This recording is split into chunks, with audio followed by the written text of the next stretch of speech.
방황 봅시다. 그래 2페이지 2페이지 마지막 방황 3페이지 넘어가면 방황 내용 나오죠.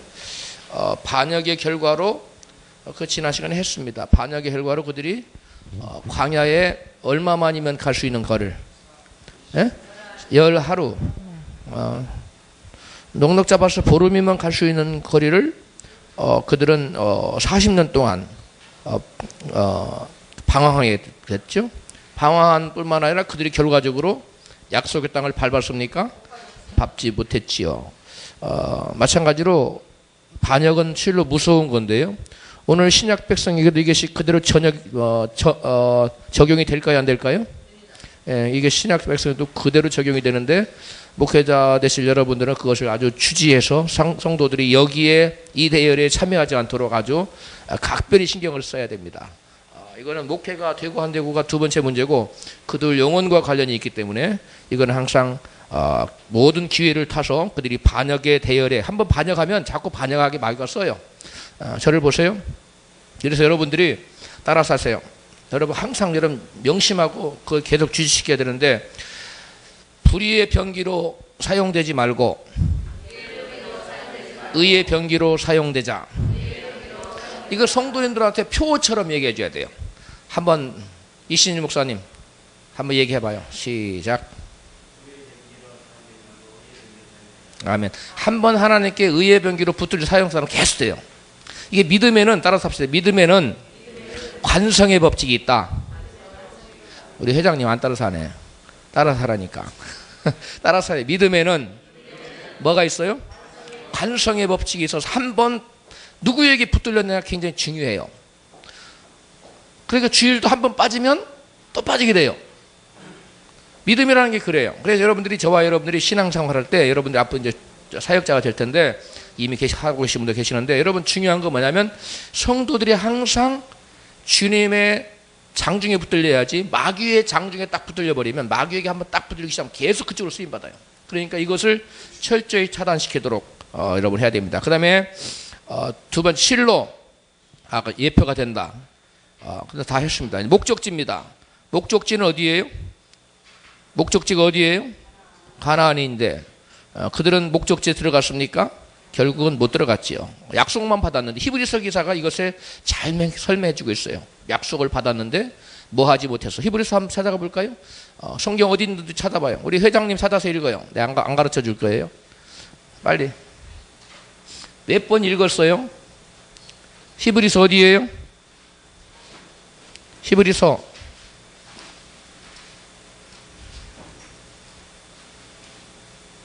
저희가 광야에 히브리서 3장 보세요. 히브리서 3장 찾았나요? 3장 18절 19절 읽어요. 시작. 하나님이 누구에게 맹세하사 또 그의 안식에 들어오지 못하리라 하셨느냐 곧 순종치 아니하던 자기가 아니냐 이로보건대 저희가 믿지 아니함으로 능히 들어가지 못한 것이라 하며 순종은 불순종은 뭘 나타내는 거예요? 불신앙을 나타내는 거예요. 순종은 믿음을 나타내는 겁니다. 그 다음에 4장 1절 시작. 그러므로 우리는 두려워할지니 그의 안식에 들어갈 약속이 남아있을지라도 너희 중에 혹 미치지 못할 자가 있을까 함이라. 그 다음에 2절 시작. 저희와 같이 우리도 복음 전함을 받은 자이나 그러나 그 들은 바 말씀이 저희에게 유익되지 못한 것은 그 들은 바를 듣는 자가 믿음을 화합지 아니함이라 하면서 그 듣는 자가 복음을 듣긴 들었습니다. 근데 그 복음에 화합지 않았다는 건 뭐였어요? 여행 잘 다녀왔어요? 수업 빼먹고 수업 다니니까 좋아요? 할렐루야. 우리 집사님 아주 오랜만에 신출 규모하게 나타나셨는가? 어디 다녀오셨어요? 요즘 연말연시라 바쁘신가 보죠? 여기 여러분 히브리서 3장 18절에서 4장 2절 말씀을 여러분이 꼭 기억해 두십시오. 구약 백성들도 우리와 똑같이 복음을 받았습니다. 그러나 구약 백성은 율법 지켜서 구원받은 거 아니에요. 복음을 믿음으로 그들에게 복음의 믿음으로 그들이 구원받는 건데 그들이 복음에 화합하지 못했다는 건 다른 말로 뭐예요? 순종하지 않았어요. 말씀을 순종하지 않고 자기 멋대로 살았어요. 그들이 구약 백성이 구원받지 못한 이유는 크게 두 가지가 있습니다. 저를 보세요. 첫 번째가 뭐예요? 이동훈 가사님. 뭐예요? 둘 중에 하나만 되면 100점 줄게. 구약 백성이 구원받지 못한 근본적인 이유 두 가지. 하나는 불순종이고 또 하나는 잊지 아니함으로가 불순종이고 그 말이 그 말이고 또 예? 교만? 그 교만도 불순종의 한 형태고 제가 지금 여러분을 묻고자 하는 건 다른 게 여러분을 주지시키려고 그러는 거예요. 그게 뭐냐면 잘못된 믿음이에요. 잘못된 신학. 한 번 구원은 영원한 곳. 택한 민족은 택한 백성은 버림받지 않는다. 오늘날 이 시대에도 왜 수많은 사람들이 지옥으로 살고 합니까? 잘못된 신학 때문에 그래요. 한 번 구원은 영원한 구원이다. 성도는 버림받지 않는다. 이 성도의 잘못된 견인, 이것이 사람들을 지옥으로 끌고 가요. 그래서 여러분 기라성 같은 주의 종들 또 빵빵 다가 떨어지는 이유가 바로 어디에 있느냐? 하나님을 경외함이 없는 거예요. 왜? 구원은 뭐기 때문에? 그들이 믿기에는 따놓은 당상이라고 생각하기 때문에 그런 결과를 가져와요. 저를 보세요. 그래서 대답해보세요. 다시금 대답합니다. 구약 백성이 버림받은 두 가지 이유가 구원받지 못한 것보다는 크게 두 가지가 뭐예요? 하나는 불순종, 또 하나는 왜 불순종을 가져왔어요? 그들에게 잘못된 신학과 신학이 그들에게 불순종을 초래한 겁니다. 오늘도 똑같습니다. 이게 지금 우리가 그랜드 미션 신학대학은 사실 안 세워줘도 됩니다. 세상이 바른 신학으로 바른 신앙으로 인도한다면. 그런데 신학 자체가 잘못됐어요. 대부분이. 그릇된 신학과 그릇된 신앙으로 사람들을 뭘 가져 살게 만들어요? 불순종의 삶을 살기 때문에 결국 이스라엘 민족 백성이 민수기에 드러나는 것처럼 계속 광야에서 유리방황하다가 결국은 가나안 밟아보지도 못하고 끝나버린 것처럼 그들로 하여금 똑같이 약속을 받았어요. 똑같이 천국을 약속받았어요. 믿으면 천국 간다. 응? 구약 백성은 장차 오실 메시아를 믿으면 천국 간다. 그리고 그 메시아를 믿는 믿음의 백성처럼 바르게 살아라. 열매 맺는 삶을 살아라. 그런데 그들은 그렇게 살았어요? 못 살았어요. 그렇게 그들로 그러면서 그들이 성전에 와서 뭐라고 외쳤어요? 우리가 뭘 받았나이다? 우리가 구원 얻었나이다. 그들이 빵빵 쳤어요. 그런데 그들은 자기들의 착각일 뿐이었어. 그게 무서운 거예요. 그래서 우리가 여러분들의 사명이 참으로 크고 놀라운데 그건 왜 그러느냐? 이 세대가 어두워요. 왜 이 세상이 어둡냐? 교회가 어둡기 때문에. 왜 교회가 어둡냐? 신학교가 어둡기 때문에. 왜 신학교가 어둡냐? 신학자가 잘못됐어요. 그래서 저와 여러분들이 바른 신앙을 가지고 어두운 세상을 밝혀야 됩니다. 할렐루야. 예, 그래서 굉장히 중요해요. 여러분 사명이 보통 큰 게 아닙니다. 이 바른 복음을 못 듣고서 지옥 간 사람하고 바른 복음을 듣고서 지옥 간 사람 또 형벌이 같을까요? 다를까요? 또 다릅니다. 이게 참 놀라운 거예요.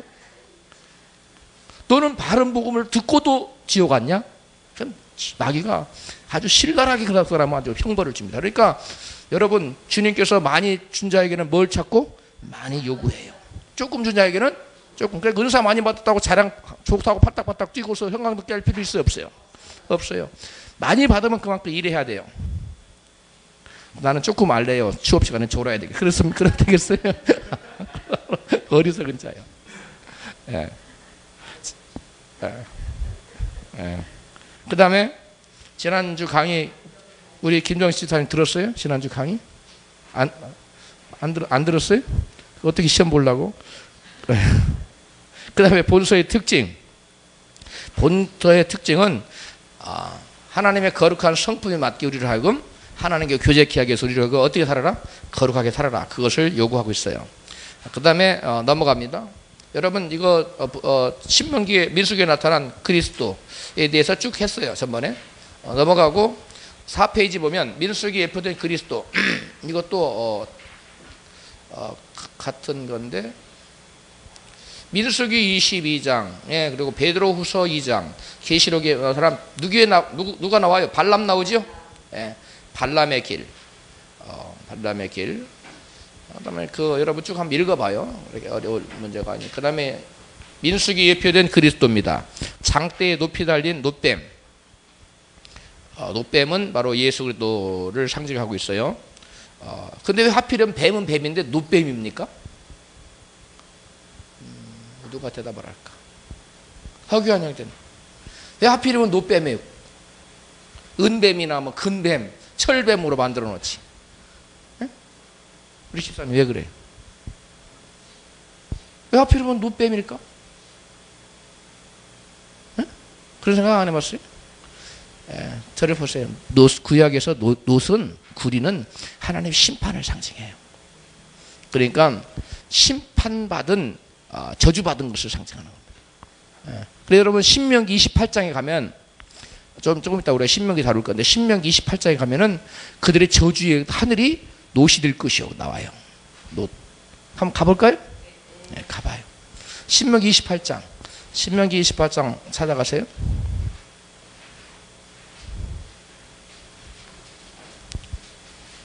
신명기 28장은 모세의 세 번째 설교인데,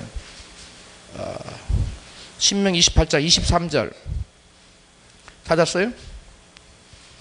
신명기 28장 23절 시작. 내 머리 위에 하늘은 놋이 되고 내 아래의 땅은 철이 될 것이며. 아멘. 여기 보면 내 머리 위에 하늘은 놋이 된다는 말은 하늘까지도 심판을 받는다는 거예요. 여기서 하늘은 우리나라 말로 하면 하늘, 천국, 헤븐이 아닙니다. 영어로 스카이입니다. 스카이. 그 다음에 이제 갈증을 해결한 반석, 예수 그리스도죠. 고린도전서 10장 4절 다 같은 신령한 음료를 마셨으니 이는 저희를 따르는 신령한 반석으로부터 하셨으며 그 반석은 곧 그리스도시라. 라고 반석에 대해서 분명히 말씀하고 있어요. 그러니까 예수께서 나의 주는 물은 영원한 샘물이 되리라. 그러니까 반석에서 물이 나왔는데 그 반석도 그리스도고 반석에서 나온 물도 그리스도고 성령이고 그래요. 그 다음에 일용할 양식 만나, 뭐 만나는 설명했으니까 다시 설명할 거 없네. 이 만나는 누구를 가리켜요? 내가 하늘에서 내려온 산떡이라. 예수님이 친히 당신께서 하늘에 내려오신 만나인 것을 우리에게 말씀하고 있습니다. 그 다음에 광야에서 부름기둥, 불기둥. 그 부름기둥, 불기둥은 이스라엘 백성을 뭐 했어요? 인도했지요. 그래서 예수님, 길 대신 예수님을 나타내고 있어요. 도피성, 6개의 도피성이 나오는데 예수님은 우리의 피할 뭐가 돼요? 바위가 되세요. 예, 우리의 피할 바위가 되세요. 그래서 시편에 특히 예수님께서 나의 반석이시고 피할 바위가 된다고 다윗은 수없이 노래했는데 성경에 보면 누가 제일 많이 도망다니는 대표 선수로 누가 나오죠? 다윗이 36개인가 38개인가 도망다니는 걸 몇 개라고 그래요? 36개? 그런 것도 되게 잘하시네. 다 항상 헷갈려요. 36개인지 8개인지. 자, 그러니까 anyway 다윗은 수없이 도망다니는데 도망다니다 보니까 항상 뭐가 필요해요? 당신을 보호할 보호자가 필요했죠. 그래서 항상 반석을 노래해요. 피난처는 나의 예수, 나의 하나님, 나의 주 하면서 다윗이 시편을 보세요. 손 도피처에 대해서 자기의 반석 되시고 피난처 되신 하나님을 찬양하고 있어요. 여러분은 별로 도피를 안 해봐서 별로 모르는 것 같아요. 예? 그 다음에 우리가 저를 보세요. 우리가 죄를 지었을 때 마귀가 우리를 쫓습니다. 우리를 추적해 옵니다.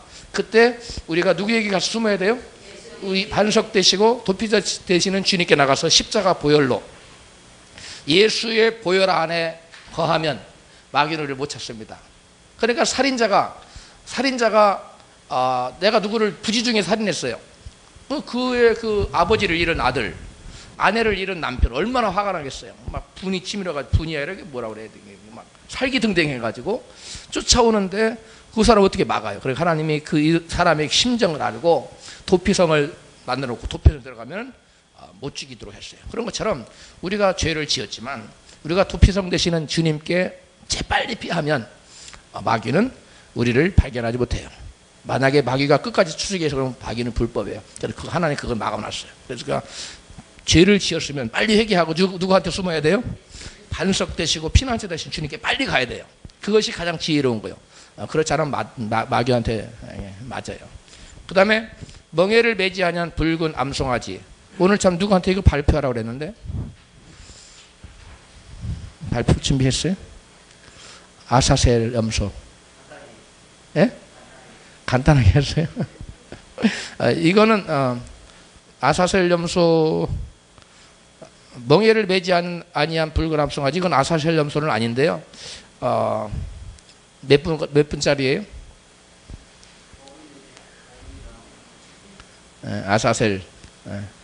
지금 할까요? 조금 이따 할까요? 지금 나왔어 봤어요. 나눠주세요. 나눠줄 거 없어요? 미리 올려놨는데 세 부만 뽑았습니까? 뭐 깊이 저 책들을 막 찾아보지 못했고 제가 시간이 없어서 그냥 몇 군데 보면서 그래도 그래도 확실하게 그래도 감동이 되는 부분들이 있었기 때문에 그것이 전하는 것이 제일 중요하다고 생각합니다. 먼저 레기를 문맥을 그것을 잠시 보통 읽어야 되는데 이 글들을 이렇게 한 거 보면은 학자들이라도 이거 성경을 안 읽고 그냥 책만 읽고 하지 않았나 이런 느낌이 많이 들더라고요. 그래서 그 성경을 조금만 한 몇 구절 안 되니까 읽으면은 좀 와닿을 것 같아요. 그래서 보면은 그 글 중에서 이제 조금 와닿는 글을 먼저 보면은 그 삶을 변화시키는 성경 묵상의 그 문정욱 씨가 한 거 보면은 아사셀은 그 의미가 불분명하다. 영어로는 스케이프고트라고 나오나 학자들 중에서 가장 많은 지지를 받는 해석은 아사셀이 강야에 사는 귀신의 이름이라는 해석이다. 이 견해는 아사셀이 하나님의 이름인 여호와와 대응되어 사용되었고 8절에서 만일 이 해석이 맞다면 아사셀의 염소는 사단에게 보내진 염소라는 뜻이 된다. 그러므로 이러한 의식은 이스라엘의 모든 제가 거의 제의 출처인 강야에 거주하는 아사셀에게 보내졌음을 의미하는 것이다. 이게 굉장히 와닿는 부분이기 때문에 먼저 언급했습니다. 그리고 아사셀 염소는 속죄의 도구라는 그 감신대 왕대일 교수가 이래 발표한 부분들이 있는데 이것이 조금 다른 면에서 적고 있어서 그걸 한번 좀 언급해 보면은 이 부분들이 그 다음에 마무리해서 제 의견들을 얘기하면은 좀 분명해지지 않는가 그런 생각이 듭니다. 여기는 다 읽으면 안 되고 간단하게 그냥 하겠습니다. 왕대일 교수가 아사셀 염소를 사람들의 죄를 지고 강야로 내보내어지는 도구로 해석했습니다. 몇 가지만 살펴보면 속죄일에 대해서 이스라엘 백성의 죄로 오염된 하나님의 이제 두 염소 중에서 첫 번째를 오염된 하나님의 성소를 정결하는 의식으로 한 것이다. 그리고 또 두 번째 염소는 이제 이스라엘 온 회중을 보전과 더러움에서 해방시키는 예식으로 된 것이다. 이렇게 보고 있고 아사셀에 대해서 견해가 세 가지가 있는데 첫 번째 견해가 이제 염소, 에저와 가버리다, 사라지다의 아잘이라는 말이 합해진 조라는 해석 하나. 그 다음에 두 번째가 강야의 어떤 장소, 즉 사람들이 접근할 수 없는 항무지로 본 것이 두 번째 견해입니다. 아사셀 의미. 그 다음 세 번째는 악한 영, 악마의 이름으로 보는 것을 얘기하는데 아까 첫 번째 제가 얘기했던 그런 이 세 번째 악한 영이나 악마의 이름을 말하는 거고 지금 이 왕대일 교수가 보고 있는 것은 강야의 어떤 장소, 사람들이 접근할 수 없는 항무지 이렇게 아사셀을 본 것입니다. 세 번째 명령 같은 부분인데 이제 속죄일에 하나의 제물은 염소의 피로 하나님의 성소 정결하게 하는 것과 같고 두 번째 다른 하나는 이스라엘 자손의 죄를 짊어진 채 아사셀 강야로 보내는 예라고 이렇게 이분은 보고 있고 이를 위해서 이제 제비뽑기를 한 것이고 아사셀 속죄 제물로 바친 두 염소에서 구약학자 밀그롬을 이제 끌어들여서 얘기를 하고 있습니다. 그분이 얘기한 것이 아사셀을 위한 염소는 어떤 죄를 씻게 한 것이 아니고 이스라엘의 보전과 죄를 강야나 아무도 살 수 없는 곳으로 내다버리는 운반 도구 역할을 할 뿐이라는 이런 부분들을 본인이 받아들인 것 같아요. 그리고 다시 언급한 것이 하나는 피의 정결이고 다른 하나는 이스라엘 자손의 죄와 악한 허물을 짊어지고 강야로 내보내주는 예식이다. 이렇게 보면서 레위기 법전에서 아사셀은 이스라엘 공동체가 한 해 동안 지녔던 죄책감을 염소를 시켜서 갖다 버려야 할 것이라는 개념으로 이제 남아있다고 보고 있고 강야로 내쫓기는 아사셀 염소는 죄의 흔적을 단번에 완전히 지워버리는 상징적 수단이라고 하면서 그래서 기독교 공동체가 아사셀을 향해 나가는 염소를 보면서 세상 죄를 지고 가는 하나님의 어린 양으로 유추하고 있다 이렇게 보고 있는데 저는 이 왕재열 교수 부분을 전혀 와닿지가 않습니다. 첫 번째 도리어 그 문종욱 씨가 했던 부분들이 와닿는데 왜 그런가 하면은 레위기 16장의 그 문맥을 보면은 모르겠어요. 문화적인 모든 부분을 제가 검토 안 했겠지 모르지만은 그 문맥을 전혀 무시하고는 제가 볼 수 없기 때문에 문맥을 보면은 8절에서 여호와와 아사셀이 대응되어 있습니다. 그래서 하나는 여호와께 드리고 하나는 아사셀에게 보내는 부분들을 보면은 이것이 사단이라고 볼 수 있지 않겠는가 이렇게 볼 수 있고 그 다음에 10절에서 보면은 분명한 문맥에서 아사셀을 위하여 강야로 보낸다고 되어 있는데 그 대상이 분명히 있단 말이에요. 아사셀이라는 대상이 있는데 그리고 또 그를 위해서 강야로 보낸다고 했는데 어떻게 아사셀을 강야로 해석할 수 있는 얘기예요. 이건 도저히 문맥이 완전 틀리지 않는 이상은 해석할 수 없는 부분이 되는 것 같습니다. 그래서 문종욱 씨가 본 것처럼 도리어 이러한 의식은 이스라엘의 모든 죄가 거의 제1출처인 강야에 거주하는 아사셀 사단에게 돌려보내줬음을 의미한다는 것이 타당하다고 생각하고 여호와를 위하여 속죄제로 드려진 염소가 예수님의 대속 제물로 보아야 되지 않겠는가 이런 생각이 듭니다. 그래서 마무리 또 볼 때도 왕재열 교수의 주장은 레위기 16장의 문맥은 무시한 관점이 아닌가 이렇게 저는 느낌이 듭니다.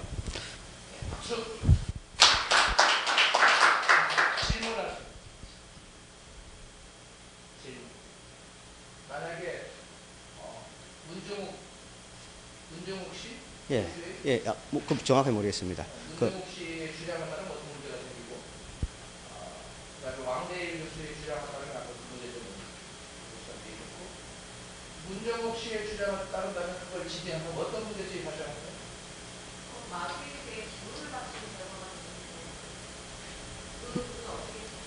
마귀에게 재물을 바친다는 것이 아니라 마귀의 죄가 이제 제가 볼 때는 그래요. 두 마리 염소 중에 한 마리를 이제 하나님께 바치면서 우리 죄를 용서를 받는다 이거죠. 그 염소가 예수님이 대신 우리를 위해서 죽은 대값을 치른 것이 된다. 그리고 그 다음에 이 한 마리의 내는 죄를 얹어가지고 다시 보내는데 이것은 여기로 볼 때 또 좀 공감이 되는 부분 중에 그 죄가 이제는 우리는 예수님 때문에 죄를 용서받았고 이 죄의 출처는 그 마귀한테서 왔기 때문에 사단에서 왔기 때문에 도로 가져가라 내보내는 부분들이 거기에 희생제물로 하는 것이 아니다.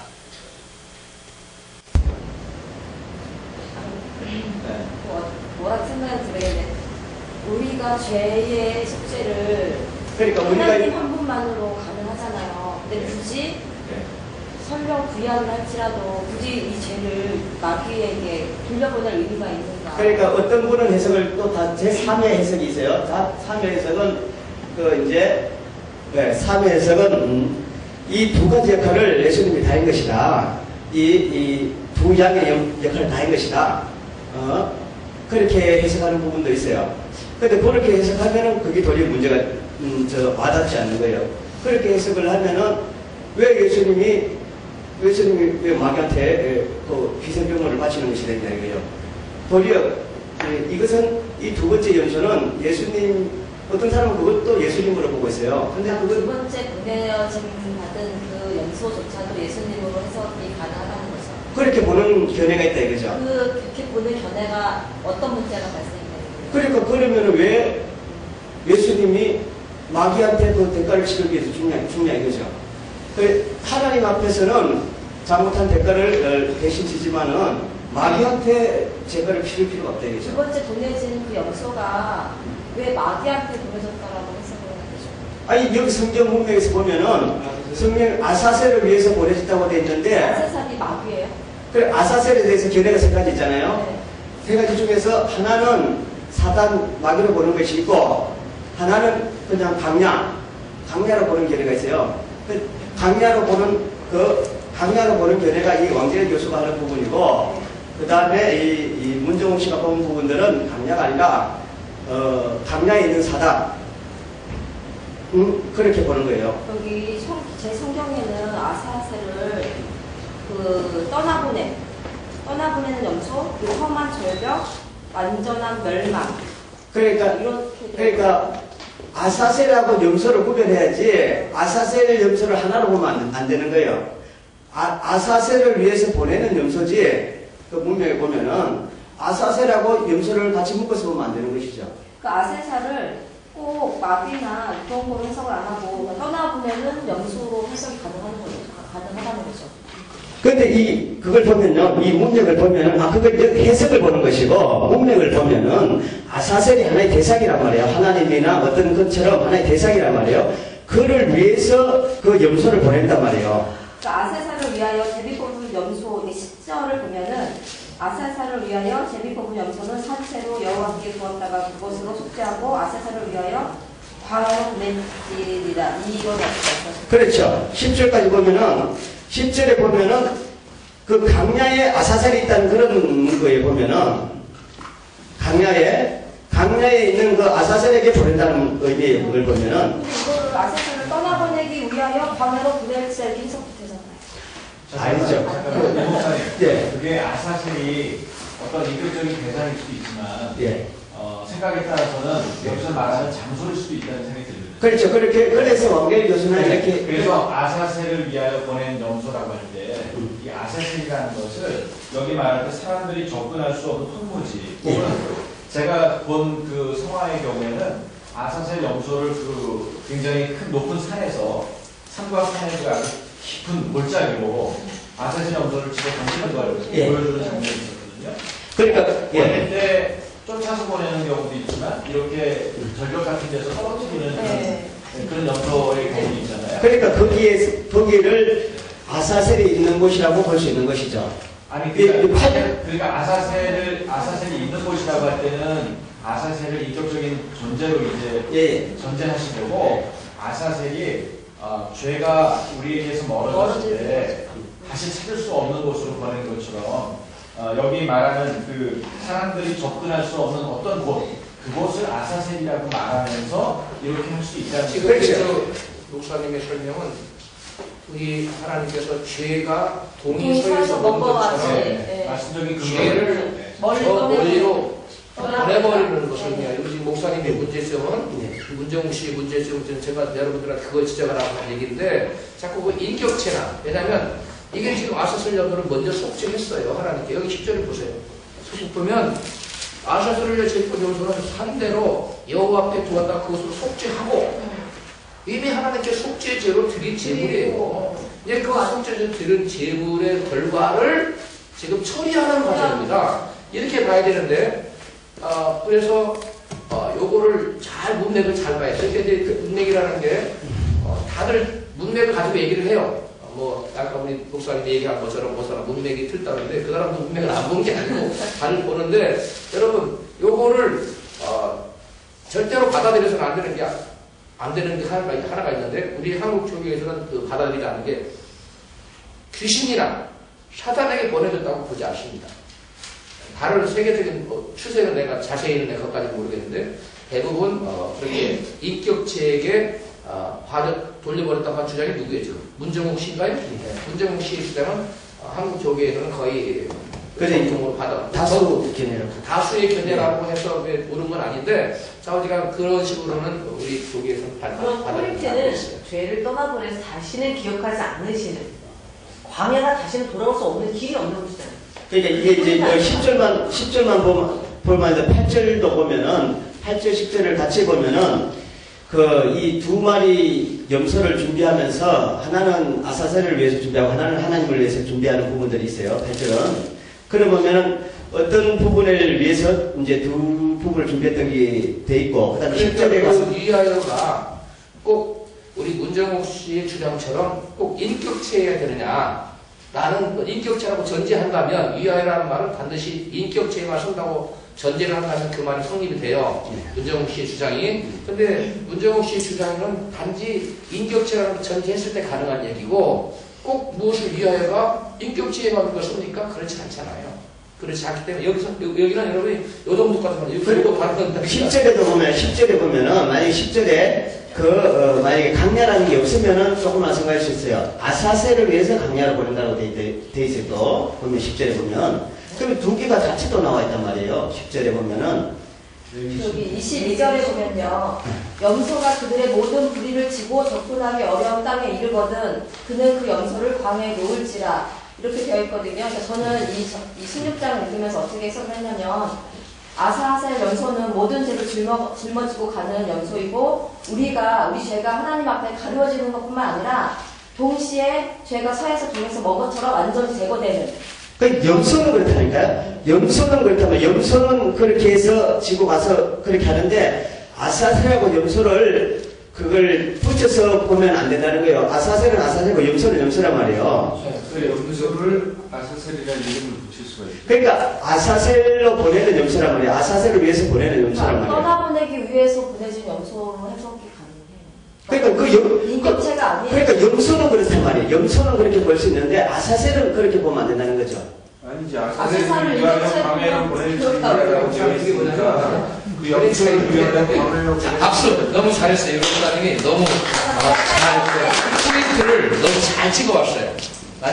왜냐면 내가 이것을 여러분한테 찍어오기를 바랬던 거예요. 사실 잘할 것 같아서 해보는데 정확하게 찍어서 이것이 논제가 되고 있거든요. 신학계에 논제가 되고 있는데 이것이 인격체로 볼 것이냐 아니면 단지 떠나보낸 자체를 위하여냐 죄가 동해에서 서해에서 먼 것처럼 그것을 그 본질 자체를 위한 거냐 아니면 어떤 대상이냐가 문제예요.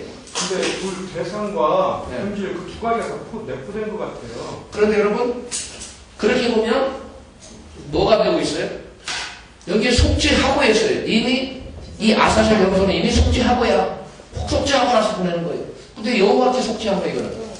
그 또다시 사단에게 우리가 인간이 죄를 졌지만 우리가 사단에게 죄값을 갚을 필요는 없거든요. 죄값을 갚기 위해서가 아니라요. 속죄는 죄값을 갚게 해요. 그러니까요. 아사셀에게 네. 속죄함을 받기 위해서 보내주는 게 아니라 네. 상징인 것 같아요. 속죄되고 갖다 하나님께 버리는 거죠. 속죄되어졌으니 네. 이걸 봐라라고 갖다 버리는 사단에게 우리가 예수 그리스도 앞에 사함을 받고 사단에게 내놓을 수가 있잖아요. 나 사함 받은 자를 이렇게 보여줄 수 있듯이. 근데 사단이 그걸 받을 권리가 있나요? 그러니까 뭐 더러운 거니까 가져가 버려야죠. 사단한테 우리가 뭘 해줄 필요는 없어. 아니 해는 게 아니고 나쁜 거는 너가 갖고 있어라. 사단을 대적할 의미는 있지만 우리가 뭐 그래도 나쁜 자기 모습이 보수하고 제 생각에 바꾸진 않을 것 같은데요. 이제 저의 입장은 인격적인 죄가 아니라 멀리 죄를 떠나보내는 상징적인 죄로 네. 그 아사셀이라는 장소를 네. 그러니까 이제 장소로 보느냐 세 가지나 얘기했는데 장소로 보느냐 인격적으로 보느냐예요. 결국 싸움은 궁극적으로의 목적은 근데 우리가 이것을 생각의 차이거든요. 사람의 생각의 차이인데 자, 여러분이 이것을 인격체로 본다 할지라도 그에게 속죄하기 위해서 보낸 것이 아니라고만 생각한다면 문제가 없습니다. 어쨌든 속죄하기 위해서 본다고 생각하는 분도 있거든요. 그래서 또 말하는 사람도 있어요. 그건 잘못된 거예요. 제가 지금 여러분한테 주지시키고 싶은 얘기는 바로 그 얘기입니다. 그것만 이해갑니까? 네. 여기까지 하고 다시 한번 박수 치세요. 잘했어요. 여기에 대해서 분명한 이해가 있어야 됩니다. 무슨 부분 했는데 아사셀 램프를 모른다 그러면 곤란할 것 같아서 그 다음에 구조는 여러분들이 집에 가셔서 민수기가 광야 행진을 위해서 준비하고 그 다음에 10장 1장에서 10장까지 나눠지죠. 10장에서 또 26장까지 가고 그 다음에 신세대를 위해서 이렇게 이렇게 나눠집니다.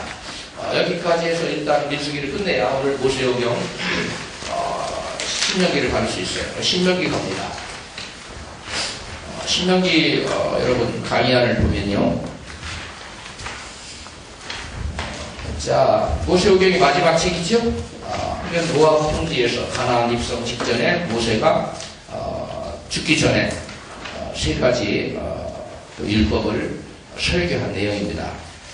그래서 왜 모세는 그러한 율법을 다시금 강해해야 될 설교해야 될 필요성이 있었냐면 신세대는 이제 다 광야에서 엎드려 죽고 새로운 세대가 주역으로 민족의 주역으로 신세대가 등장했는데 신세대는 뭘 모르는 세대였어요? 율법을 몰랐어요. 율법을 몰랐기 때문에 그들에게 이미 주어졌던 출애굽길이 민수기와 같은 말씀을 주체로 중심으로 다시금 율법을 다시금 강론할 필요가 있었습니다. 그래서 그들에게 가르치는 것은 뭐냐면 이스라엘 백성들의 책무와 또 순종입니다. 그리고 그들이 백성의 선민이죠. 선민. 다른 말로 제가 뭐라고 그랬어요? 이스라엘을 택한 이유라고 그랬죠. 그 이유가 열국에 뭐 하기 위해서 제사장 나라로 이번에 시험 나온다고 그랬어요. 시험 문제 다 뽑아봤죠?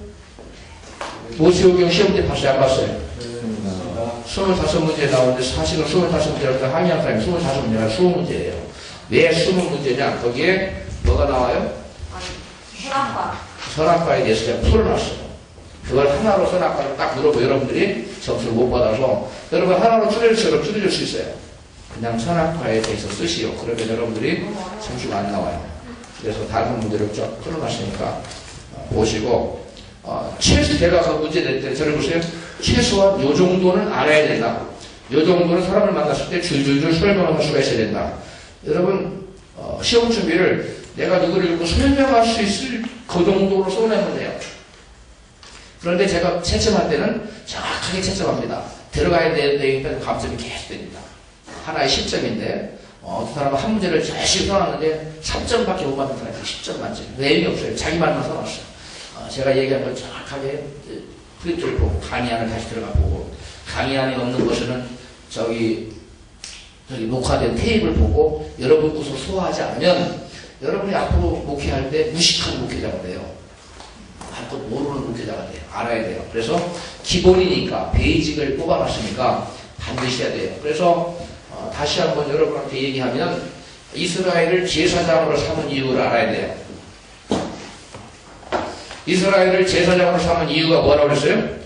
이스라엘을 제사장으로 뽑은 궁극적인 목표는 뭡니까? 거룩한 삶을 통해서 하나님의 그건 과정이고 결국은 뭐예요? 네, 선교입니다. 선교도 어떤 선교예요?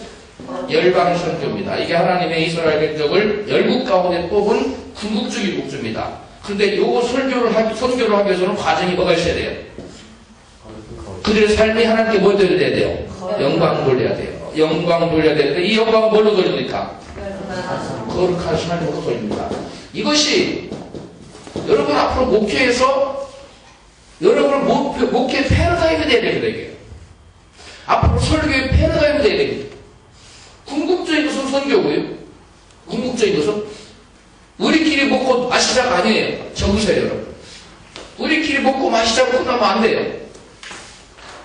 결국은 여러분들이 주의 백성들, 성도들을 거룩한 삶을 살게 해서 하나님께 영광을 돌리고 사람들이 그것을 보고 돌아오도록 하게 하는 주의 사람. 그리고 이러한 일꾼들을 주의 새벽 예술 같은 청년들을 하나님의 신실한 일꾼들을 길러내서 열방에 보내고 어둠의 세상에 보내서 주의 백성을 삼는 이것이 바로 교회가 존재하는 목적이요 이스라엘이 존재하는 목적입니다.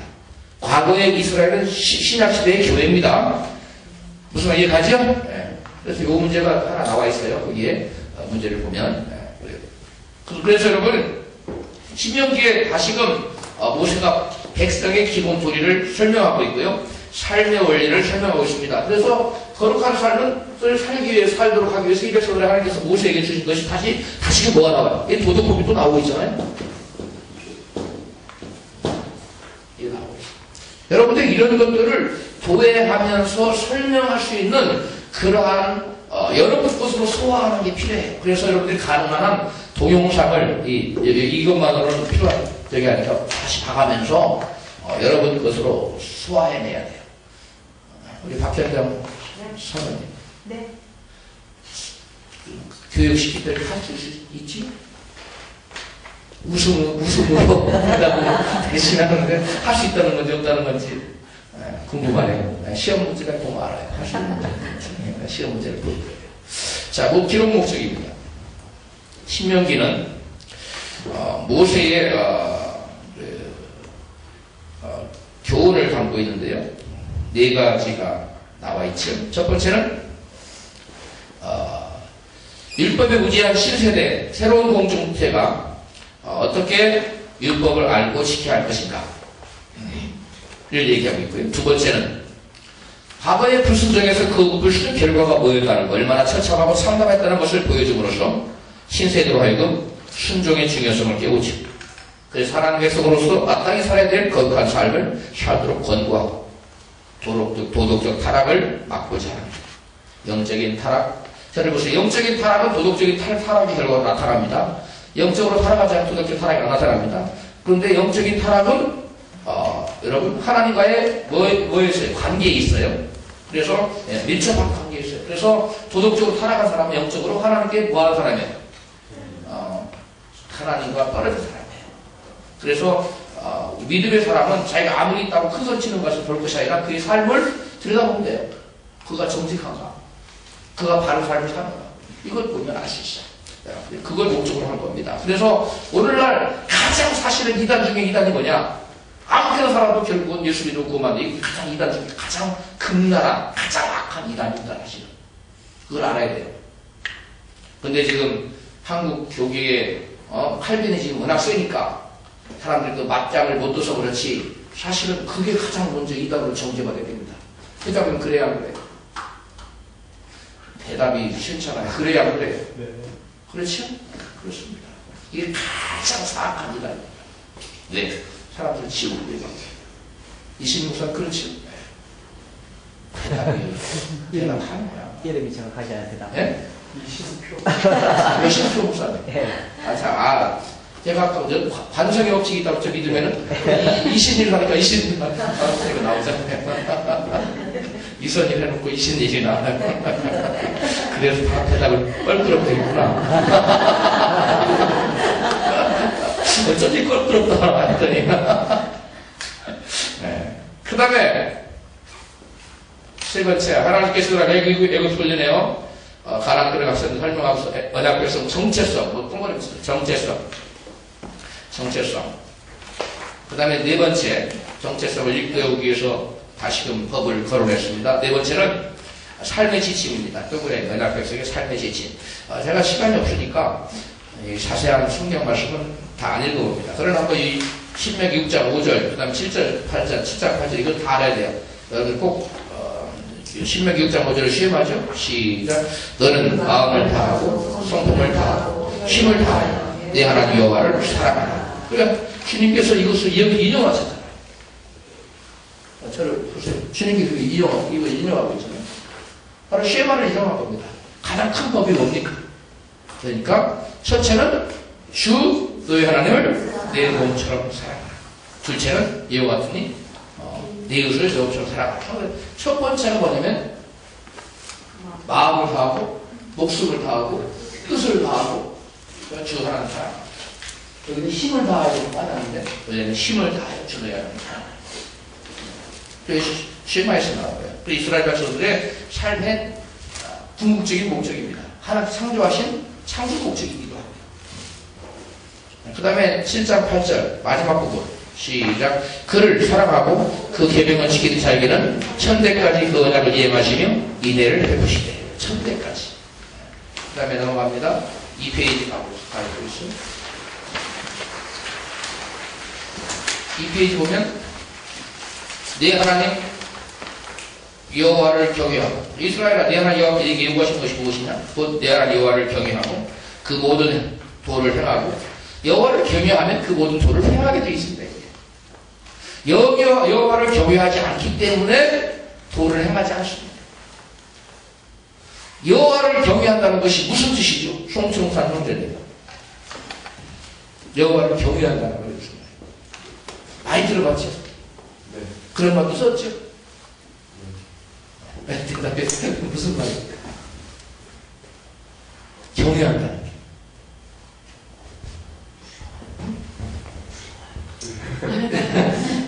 여호와를 경외하라. 여호와를 경외하라. 성경 계속 나오고 있어요. 여호와를 경외하라.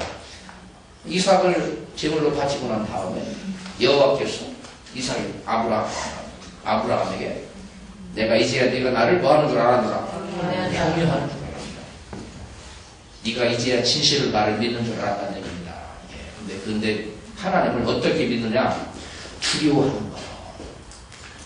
하나님을 믿는 사람은 하나님 두려워할 수밖에 없어요. 근데 그 두려움 속에 어떤 두려움이냐? 따라서 합시다. 사랑함으로 두려워하는 거예요. 그러니까 경자가 두려울 경자예요. 응? 경외하다. 할 때. 네? 경자는 공경한. 아, 경자는 공경할 경자고 경외하다 외자가 두려울 외자예요. 그러면 잘 알아들어야지. 여러분이 하나님을 두려워하고 하나님 경외라는 것은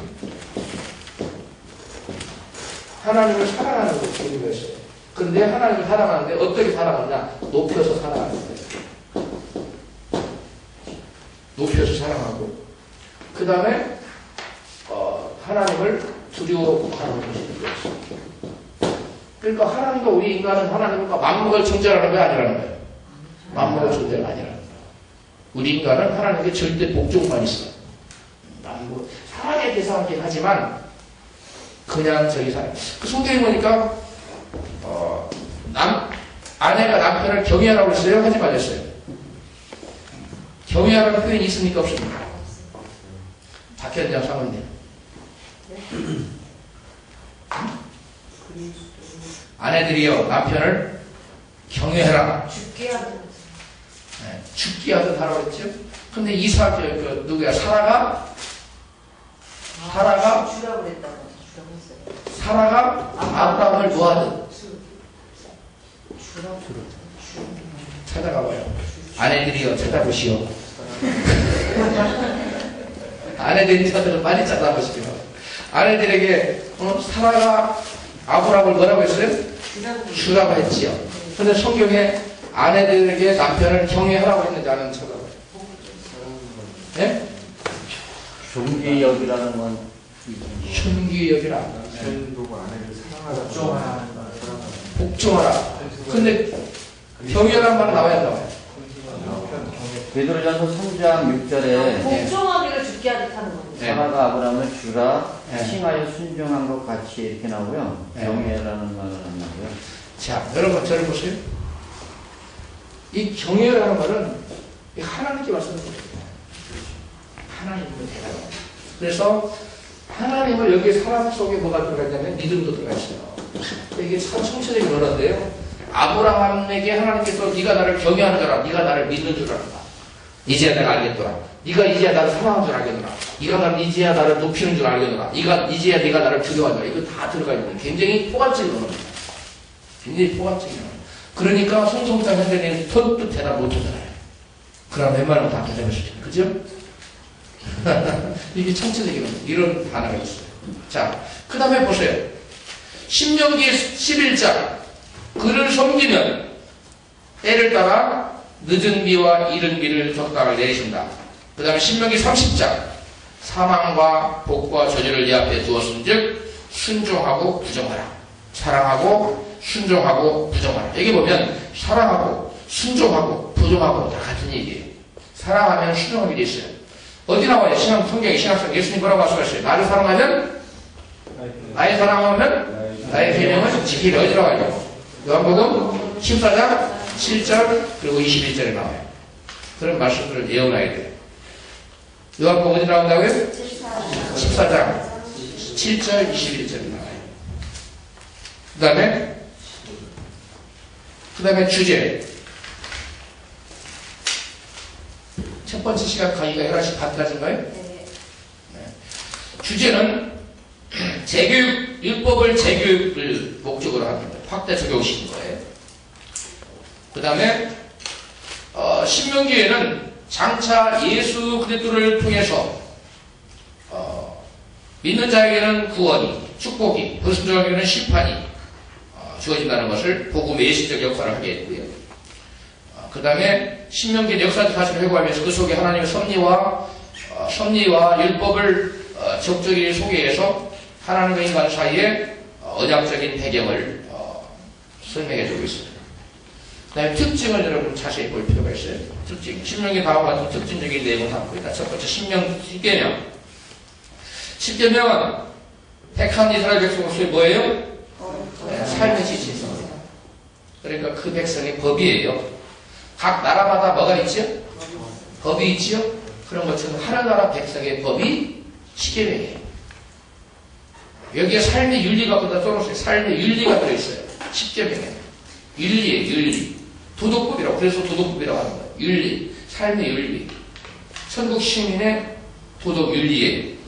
두 번째, 쉐마는 종교교육의 핵심입니다. 그 다음에 세 번째, 경고, 거짓 선지자들을 위해서. 그 다음 언약 내용은 하나님과 이스라엘 사이의 중재자, 언약의 역사성 쭉 나오고 있고요. 그 다음에 신명기에 예표된 그리스도 봅니다. 3페이지에 신명기에 예표된 그리스도. 이번에 제가 예상 문제에는 신명기를 한 개 문제밖에 안 했는데, 그렇다고 신명기가 중요하지 않은 게 아닙니다. 여러분이 이것을 가지고 나름대로 신명기를 나름대로 정리해야 돼요. 저를 보세요. 신명기를 자세히 공부하면 좋지만, 아니면 모세도 성경 전체가, 그러나 자세히 준비 안 해도, 자세히 해도 다 세세하게 까먹어요. 그런데 핵심적인 거, 틀, 프레임, 그 다음에 아웃라인, 핵심, 코어, 소트, 그러니까 중심산업 이런 것들을 알고 있을 필요가 있어요. 그 다음에 신명기에는 예수님이 나타나는데요. 예표로서 나타나는데, 신명기 18장 15절에 예표에 관한 말씀 나오죠. 다 같이 한번 읽어봐요. 시작. 내 하나님 여호와께서 너희 중 내 형제 중에서 나와 같은 선지 하나를 너희를 위하여 일으키시리니 너희는 그들을 들을지니라. 들을지니라는 말은 순종하라 그 말이에요. 그러면 모세에게 나타나는 3대 직분은 바로 누구의 3대 직분을 예표하고 있습니까? 예수 그리스도의 3대 직분을 예표하고 있죠. 모세의 왕직, 신명기 33장 4절 5절 시작. 모세가 우리에게 율법을 명하였으니 곧 야곱의 총회에 기어들다 여수론에 왕이 있었으니 곧 백성의 두령이 모이고 이스라엘 모든 지파가 함께한 때여라. 아멘. 모세가 마치 왕처럼 이스라엘을 다스렸잖아요. 그래서 재판하고 모든 것을 했는데 모세가 혼자 재판하면 능했습니까? 그렇지 않죠. 그래서 누가 그것을 가르쳐줬어요? 장인 이드로가 얘기했죠. 그 다음에 두 번째, 모세의 중보자로서의 제사장직. 다 같이 시작. 여호와께로 다시 나아가 여짜오되 슬프도소이다. 이 백성이 자기들을 위하여 큰 신을 만들어 싸우니 큰 죄를 범하였나이다. 그러나 합의하시는 이제 그들의 죄를 사하시옵소서. 그렇지 않사오면 원컨대 주의 기록하신 책에서 내 이름을 지워버려 주옵소서. 여호와께서 모세에게 이르시되 너는 내게 범죄하면 그는 내가 내 책에서 지워버리리라. 아멘. 여기 보면 여기다 줄 그으세요. 주의 기록하신 책에 내 이름을 지워버려 주옵소서. 주의 기록하신 책이 뭡니까? 여기서 모세가 언급하는 기록하신 책이 뭐예요? 생명책입니다. 그 생명책에 모세 이름이 지금 뭐 했다는 거예요? 기록되어 있다는 거지요. 기록되어 있는데 뭐 할 수 있다는 겁니까? 이게 지금 지워질 수 있다는 거예요. 근데 한 번 구원은 영원한 구원을 말한다면 이 부분을 뭐 해야 돼요? 칼로 도려내야 돼요. 잘라내도 괜찮고. 무슨 말 이해갑니까? 그러니까 택한 이스라엘 백성일지라도 범죄하면 그 범죄는 하나님께서 세우신 기준이 있어요. 모든 범죄를 다 말하는 게. 범죄하면 하나님께서 책에서 뭐 할 수 있다? 지워버릴 수 있다는 거예요. 모세조차도 내 이름도 자기 이름도 지워질 수 있다는 것을 염두에 뒀고, 또 누구도 자기 이름을 지워질 것을 염려했어요? 다윗도 응? 주의 성신을 내게서 거두지 마옵소서 발발 떨었지요. 그 다음에 또 다윗이 뭐라고 노래하고 있어요? 다윗이 또 그 시편에 보면 악인들은 주의 생명록에서 이름을 제하라고 그랬잖아요. 이름이 기록되지 말게 해달라고. 다윗이 그걸 생명록에 이름이 기록되는 것, 그 다음에 지워지는 거 알고 있었다는 얘기예요? 모르고 있었다는 얘기예요? 알고 있었기 때문에 두려워한 겁니다. 주의 성신을 거둔다는 것은 곧 생명록에서 지워지는 걸 의미하는 거예요. 예. 자, 그 다음에 그래서 바울은 어땠어요? 바울은 생명록과 바울 설명해봐요. 그렇지요? 바울도 자기 이름이 생명록에 기록된 걸 알아요. 그러나 내가 모든 사람에게 전파하며 도리어 뭘 될까 두렵다? 내가 버림다는 거예요. 이와 같이 성경에 너무나 명백하게 구원받았다 할지라도 하나님 앞에 중대한 범죄를 범함 돌아오지 아니하면 중대한 죄를 범했을 때 돌아오면 괜찮아요. 회개하고 돌아오면 누구든 하나님 다 받아주시니까. 그런데 중대한 죄를 범하고 돌아오지 않으면 그는 생명력에서 이름이 지워질 수 있다는 거예요. 그 다음에 세 번째, 말씀을 전달하는 메신저로서의 선지자직. 말씀 선포자. 다 같이 시작. 그 후에는 이스라엘의 모세와 같은 선지자가 일어나지 못하였나니 모세는 여호와께서 대면하여 아시던 자요, 여호와께서 그를 애굽 땅에 보내사 바로와 그 모든 신하와 그 온 땅의 모든 이적과 기사와 모든 큰 권능과 위엄을 행하게 하시매 온 이스라엘 목전에서 그것을 행한 자더라. 아멘. 여기 보면 여기에 보면 모세의 3대 직분 중에 어느 것이 가장 모세가 두드러진 직분을 감당했다고 생각하나요? 선지자. 그래, 선지자 직분이 그렇죠. 제일 많이 나오죠. 두 번째는 왕, 제사장. 어느 것이 더 많이 나올까요? 두 번째는 제사장. 근데 모세는 왕으로서의 역할도 많이 했어요, 안 했어요? 많이 했죠. 한번 표로 갈라볼까요? 우리 누가 대답해 볼까요? 허규환 형제님. 질문을 하면 고개를 돌려요. 모세가 가장 두드러지게 한 것은 선지자 직분인 건 사실입니다. 선지자 직분을 가장 말씀을 전파하고 했어요.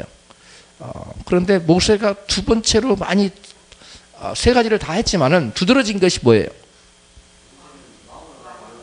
왕으로 봐야 될 것 같아요. 예. 아론과 또 누가 있었죠? 아론의 레이 지파를 세웠죠, 제사장으로. 그러면 여기서 말하는 모세는 대제사장과 같은 그런 적이죠. 굳이 따진다면 좌우지간 모세는 세 가지 직분을 다 충실히 수행했는데 가장 두드러진 것은 선지자로서 말씀을 전파하고 그 백성을 교훈하고 훈계하는 사역을 감당했어요. 자, 저를 보세요. 그럼 오늘날 목회자가 있죠. 목회자. 그 다음에 주의 종의 반열에 선 사람들, 안수받은 자들이 목사 중에 목회자. 그 다음에 신학교 교수. 또 선교사. 또 누가 있어요? 크게 뭐 이렇게 나눌 수 있죠. 자, 그러면 목회자는 이 세 개의 직분 중에 주로 어느 사역을 감당하고 있는 사입니까? 곽두일 형제님. 제사장. 또 송성찬 형제님. 오늘날 목회자는 어떤 직분을 주로 충실하고 있다고 생각하세요? 왕. 오케이. 왕 같은 아빠 목회자가 되고 군림하면서. 그 다음에 우리 이동훈 간사님. 오늘날 목회자는 어느 직분이 가장 주사역이라고 생각하세요? 제사장. 또 우리 김상덕 집사님은 오늘날 목회자는 어떤 직분에 충실한다고 생각해요? 선지자. 목회를 하고 있는 우리 목사님은? 예. 제가 지금 질문이 두드러진 것을 얘기하고 있죠. 어느 직분이 두드러진 사역이냐고 묻고 있어요. 예. 세 번째가 뭐예요? 선지자. 오케이. 그러면 신학교 교수는 왕, 선지자, 제사장 중에 어느 직분이 가장 두드러진 직분일까요? 선지자. 그러면 선교사는? 김정심 집사님. 선지자? 선지자. 오케이. 우리 회장님 팔짱을 끼고서 고민하고 있지 말고.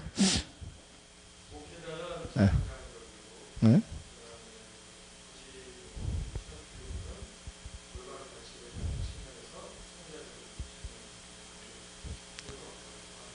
선교사는? 왕?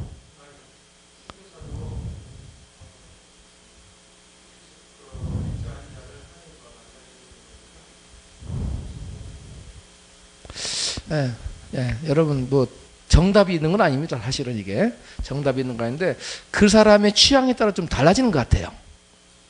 사람마다의 취향에 따라서 어떤 사람은 목회를 하는데 송승찬 형제님처럼 왕처럼 해요. 왕처럼 다스려 꼼짝 못하게 하고 막 절대 복종을 요구하고 아주 왕처럼 군림하는 목회자가 있어요. 그 사람은 이 세 가지 직분 중에 목회자의 사역이 주로 왕의 직분에 방점을 찍고 있는 사람입니다. 예. 근데 어떤 사람은 말씀 중심의 목회를 해요. 말씀 중심에. 그래서 끊임없이 말씀을 연구하고 그래서 말씀을 잘 전파해 가르치고 거기에 사역의 방점을 찍어요. 어떤 사람은 기도와 신방 이런 일에 아주 열심을 내는 분이 있어요. 그런 분들은 제사장적인 목회 사역을 하고 있어요. 그런데 어느 사역이 가장 훌륭하다고 생각해요?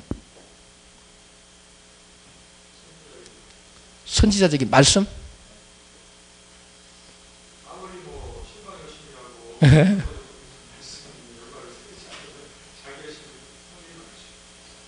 그런데 여러분 이게 있어요. 저도 물론 제 사역이 신방 중심이 아닙니다. 저는 신방을 거의 뭐 별로 안 하니까요. 처음부터 저는 애초에 개척교회 할 때부터는 신방 잘 안 했어요. 그때는 제가 처음 목회 시작할 때는 벌써 30년 전이기 때문에 다 신방 위주의 목회를 할 때입니다. 그런데 그때도 저는 신방은 별로 안 하고 기도와 말씀 중심으로 했어요. 주로 말씀 연구하고 준비하고 그 다음에 이제 주로 남은 시간에 막 기도하고 그랬는데 어떤 분은 말씀 준비는 그냥 대충 해요. 그리고 신방을 엄청 열심히 해요. 아주 신방의 대가예요. 제가 섬기던 목사님 그랬으니까 지금 수서에서 목회하고 계세요. 근데 신방을 얼마나 잘하는지 몰라요. 하루에 한 10집 도는 것 같아. 그러니까 저녁에 파김치가 돌아오셔 이분이. 그러니까 말씀 준비할 시간이 있어요 없어요? 한국의 유명한 교회 목사님 설교를 그대로 해요. 주일날. 그러니까 이분이 이 발전이 있을까요 없을까요? 예? 발전이 없어요. 남의 설교를 계속 하는 그러니까 자기 신학상이 있을 리가 만무하죠. 때로는 이 사람 거 때로는 저 사람 것을 막 섞어서 하니까 때로는 이렇게 얘기했다가 또 반대 주장도 했다가 막 왔다 갔다 하는 거예요. 이게 자기 신학적인 책이 안 서 있을 뿐만 아니라 신학교육을 제대로 못 받았고 예. 여러분 그렇게 하면 안 돼요. 정 바빠서 남의 설교를 할 것 같으면 해야 된다면 그 설교를 한 10번쯤 읽으세요. 그리고 그 설교의 핵심 내용만 가지고 올라와야 돼요. 그걸 그대로 하면 안 돼요. 그거는 하나님 앞에 범죄 행위입니다. 무슨 말 얘기하세요? 남의 설교를 참전할 수 있어요. 정 바쁘고 그러면. 그러나 여러분 그대로 가지고 올라와서 읽으면 안 돼요. 그러니까 항상 그 교회 목사님은 설교가 한 1년이나 2년 되면 계속 레파토리가 돌아가. 계속 돌아가는. 그 얘기가 그 얘기. 그러니까 2년마다 성도들이 바뀌어. 실제로 그래요. 2년만 되면 똑같은 얘기 반복하니까 나가고 새로운 사람들이 2년 만에 열심히 신방했으니까 또 들어오는 거야. 막 또 차. 그 들어온 만큼 또 나가. 또 나온 만큼 들어가고. 그렇게 해요. 그렇게 하면 안 되고 여러분들이 신방도 물론 필요하지만 신방하는 물론 신방에도 제가 그분 보니까 시험 든 사람 잘 데리고 와요. 그분은. 그런 역할을 잘해요. 그분이 성품이 그러니까 신화력이 좋고 이런 거 잘합니다. 그런데 진득이 앉아서 말씀을 연구하고 묵상하고 기도하고 이건 약한 거야. 우리 김상도 집사는 어느 부분을 잘해요? 잘 찾아가서 융화력 잘해요? 자기의 특성을 살리는 건 중요해요. 그러나 뭐든지 지나치면 안 돼요. 뭐든지 지나치면 안 돼요. 너무 신방하니까 이분은 기도할 시간도 별로 없고요. 또 저기도 없어요. 말씀 준비할 시간 더더구나 없어. 그러니까 우리 성가대에 저도 성가대에 있는데 거기서 교사하면서 서로 끄끄자. 제가 뭐래 언제 한 설교다 제가 언제 한 설교 똑같은 설교 또 나오는 거야. 본문 내용 하나도 안 막히는 거야. 그러니까 성도들이 거기 오래 못 있지요. 나가버리죠. 예, 똑같은 얘기를 그대로 하니까. 예. 그래서 여러분들이 제가 볼 때는 왕직은 좀 그렇고요. 왕은 이제 행정적으로 다스리는 거거든요. 물론 치리하고 뭐 하는 것도 필요해요. 목회자가 필요하지만 너무 우리 송성찬 형제님처럼 왕으로 군림하려고 그러면 목회 거의 깨집니다. 예, 그거는 있는 듯 없는 듯 해야 되고요. 선지자적인 말씀 전파 사역자로서 서야 되고 제사장적으로 성도들에서 끊임없이 기도하는 자로서 서면 그 목회자는 하나님께서 이렇게 귀하게 여기시리라고 봐요. 예.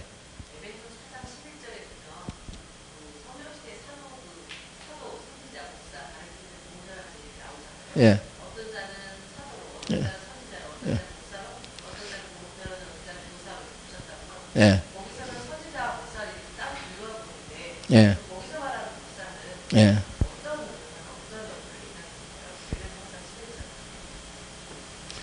참 이게 굉장히 포괄적인 거거든요. 오늘날 신사도 어쩌고 해서 막 지금 온 세상에 어지러운데,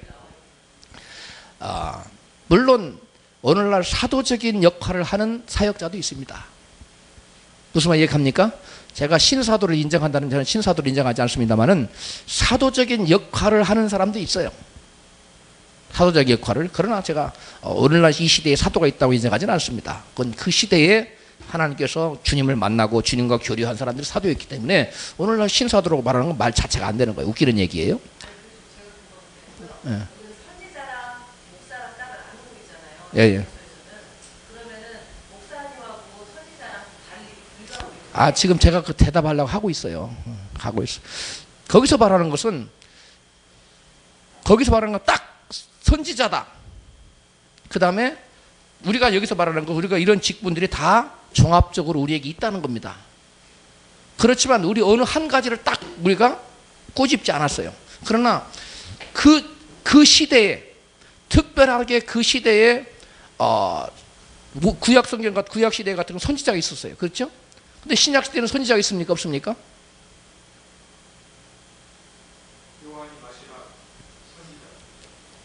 누가 마지막 선지자요? 사도 요한? 자, 여러분, 이 시대에 선지자가 있어요, 없어요? 자, 들어보세요. 그럼 거기에 보면 뭣도 나와요? 교사와 뭣도 나와요? 복음 전한다, 목사도 나오죠? 근데 여러분, 그걸 딱 분리할 필요가 없어요. 들어보세요. 영어 그 성경에 보면 교사와 목사는 하나의 티처하고 패스터예요. 한 사람이 둘이 나눠진 게 아니에요. 우리 영어 교사님 보세요. teacher and pastor, 이거 한 사람이에요, 두 사람이에요?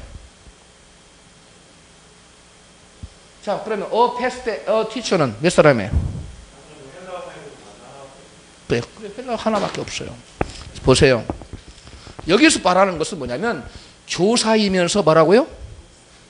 목사요. 목사는 교사의 자질이 있어야 돼요. 한 사람을 얘기하는 거예요. 그러므로 여러분, 이거 거기에 나눠져 있지만 교사와 목사가 분리되어 있지 않는 것처럼 목사에게도 선지자의 기능이 있고 또 목사와 가르치는 교사의 역할이 있어요. 그런데 거기에 내가 아까 사람의 성품에 따라서, 기질에 따라서, 타고난 탤런트에서 다르다고 그랬죠? 그런 것처럼 어느 사람은 이 부분이 특출나, 어떤 사람은 이 부분이 특출나, 어떤 사람은 또 저 부분이 특출나서 각기 사역의 형태가 달라질 수 있는 거예요. 자, 그럼 저를 보세요. 그러면 오늘날에 그러면 어떤 사람이 선지자라고 할 수 있을까요? 오늘날에는 선지자라고 딱 있는 게 아니라 어떤 사람이 주로 시대의 선지자라고 할 수 있어요. 선지자가 뭐 하는 자입니까?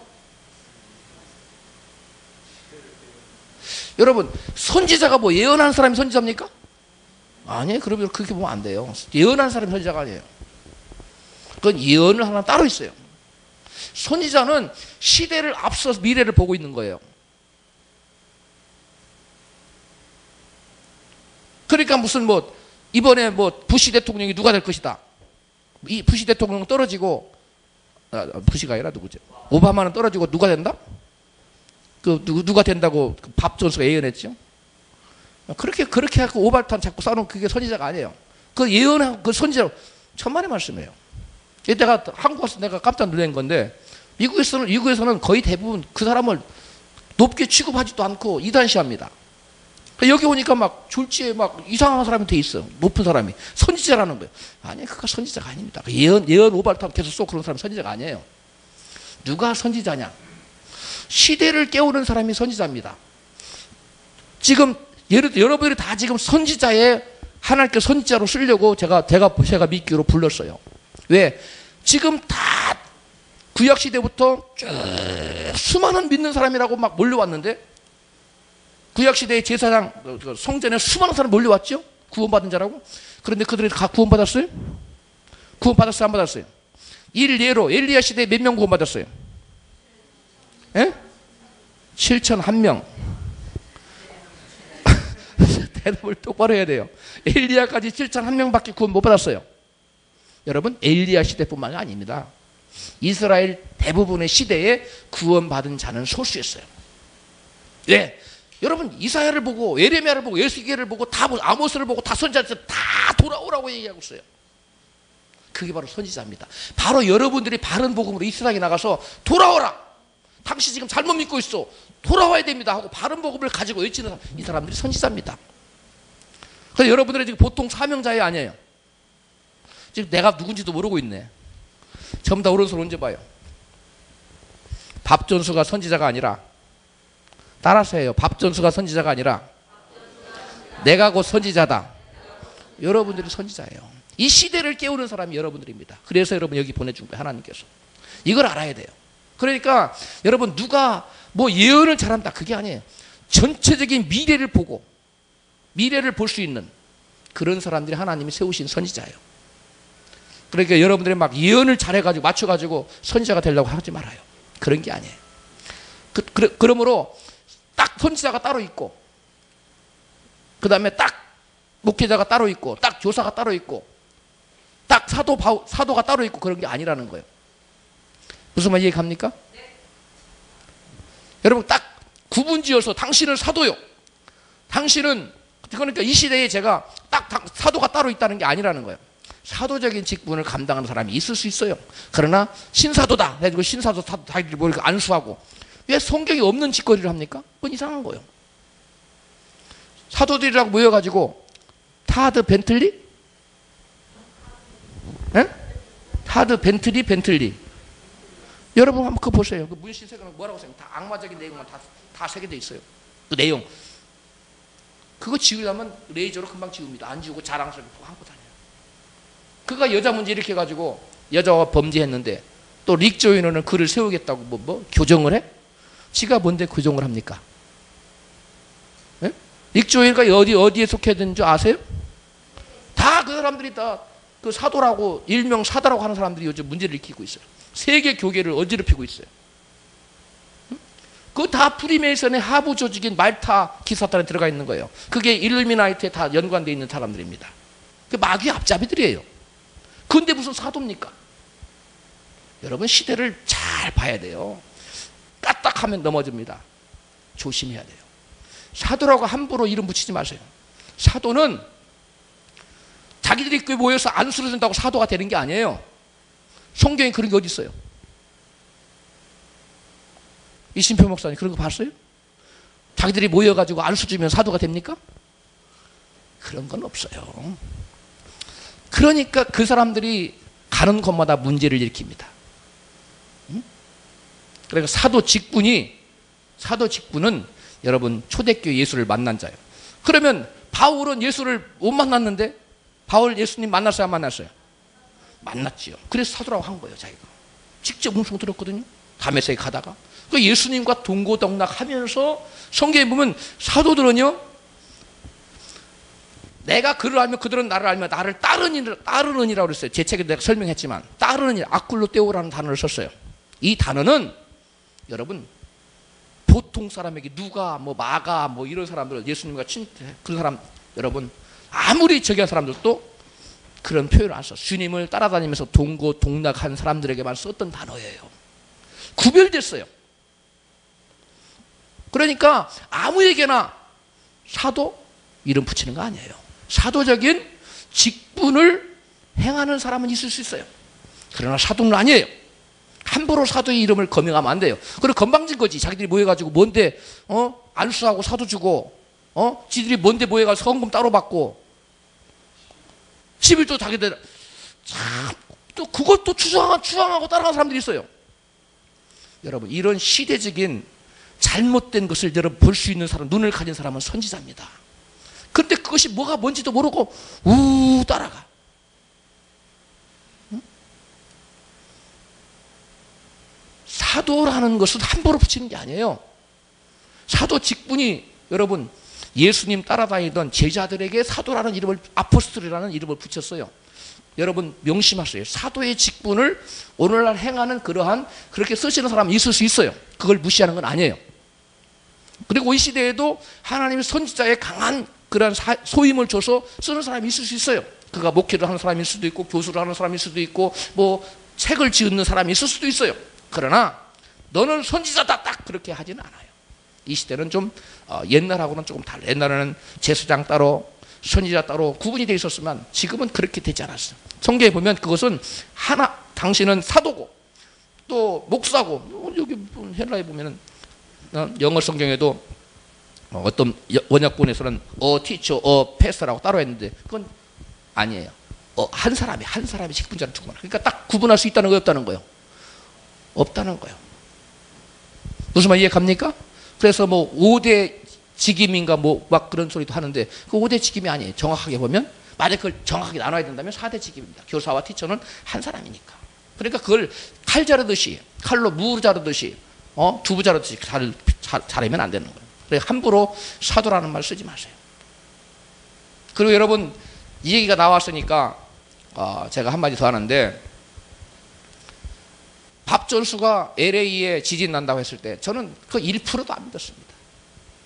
그건 순전히 거짓말이라고 생각했는데, 왜 우리 아들이 가장 LA 지진 나면 1차적으로 타격을 입는 데가 얼바인이라고 그랬어요. 얼바인, 샌디에고. 거기는 뭐 1차적으로 가장 먼저 들어간다고 그랬어요. 만약에 내가 믿었으면 우리 아들 두 아들이 죽어야 되는데 지진 난다면 당장 뭐 해야 돼요? 불러드려야지요. 아니면 타주로 옮기게 하든지. 그러나 그럴 생각이 전혀 없었어요. 하나님의 성품이 맞지도 않는 거고 그런 일이 있을 수도 없고 그거 안 받아들인 겁니다. 받아들였다면 제가 조처를 취했죠. 옮기는 거, 타주로 옮기는 거 금방이니까. 그러나 그 하나님 성품 맞지 않아요. 여러분 하나님을 바로 알아야 돼요. 하나님을. 그런 예언에 막 휩쓸리고 그렇게 하지 마십시오. 따라서 합시다. 말씀을 쫓아가는 믿음의 사람이 됩시다. 이적과 기적과 무슨 어떤 예언 그런 거 쫓아가면 안 돼요. 문제가 생겨요. 그 다음에 봅시다. 예.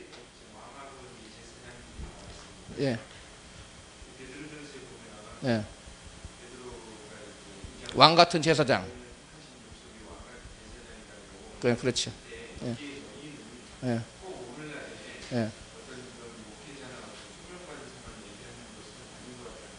그렇죠.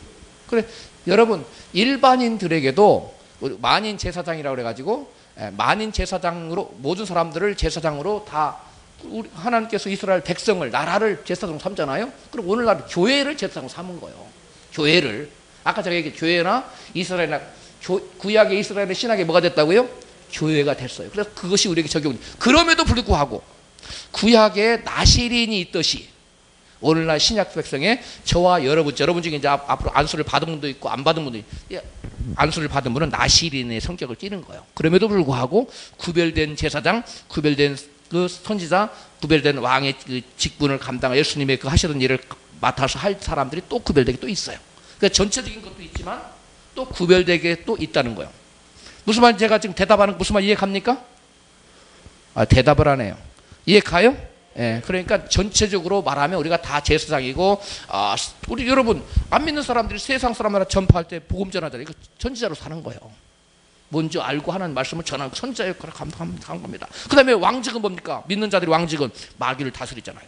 말씀으로 천지 만물을 다스리잖아요. 왕권을 회복하는 겁니다. 우리가 죄를 짓기 전에 제가 여러분 시험 문제도 나오죠? 시험 문제 내가 25문제 나온 거 시험 문제 보지도 않았나요? 그거 보면 왕권에 대해서 나오지요? 통치권에 대해서 나오지요? 죄를 지어서 통치권을 상실했는데 다시금 회복하는 거예요. 예수 그리스도로 말미암아. 그런데 그 통치권을 누가 뺏어갔어요? 마귀가 어떻게 한 겁니까? 훔쳐간 거죠. 훔쳐간 게 아니라 합법적으로 뺏어갔는데 속여서 요 빼가던데 뭐였어요? 누가복음 4장에 보면 이것은 내게 넘겨주신 것이라고 얘기하고 있죠. 그 통치권입니다. 세상을 다스리는 권능. 근데 그것이 다시금 예수님이 인을 계시록 5장인가 거기 가보면 다시 인뗄 자가 없어서 울었더니 장로 중에 하나가 슬퍼하지 말아라, 울지 말라. 유다의 뿌리 중에 뿌리가 이기였으니 인을 떼시리라. 나와요, 안 나와요? 그 유다의 뿌리가 누구예요? 예수님이 인을 뗍니다. 그래서 여러분 이렇게 인공 작업을 하는데 계약을 컨트랙을 하면 이스라엘 백성들은 계약장 1조 해가지고 두 줄 말아가지고 인장 서로 딱 찍고 두 번째 2조 두 줄 말아가지고 또 찍고 해서 몇 번 해요? 그 과정을 7인을 찍는 거예요. 그 7인을 찍어서 다시금 잃어버린 통치권을 다시금 마귀에게서 뺏어서 사람에게 돌려주는 작업을 예수님이 하시는 거예요. 회복시켜주는 작업을 하는 거예요. 그것이 요한계시록의 내용이에요. 무슨 말 이해 가세요? 김진아 집사님 무슨 말인지 이해 가셨어요? 요한계시록이 무슨 내용을 담고 있다고요?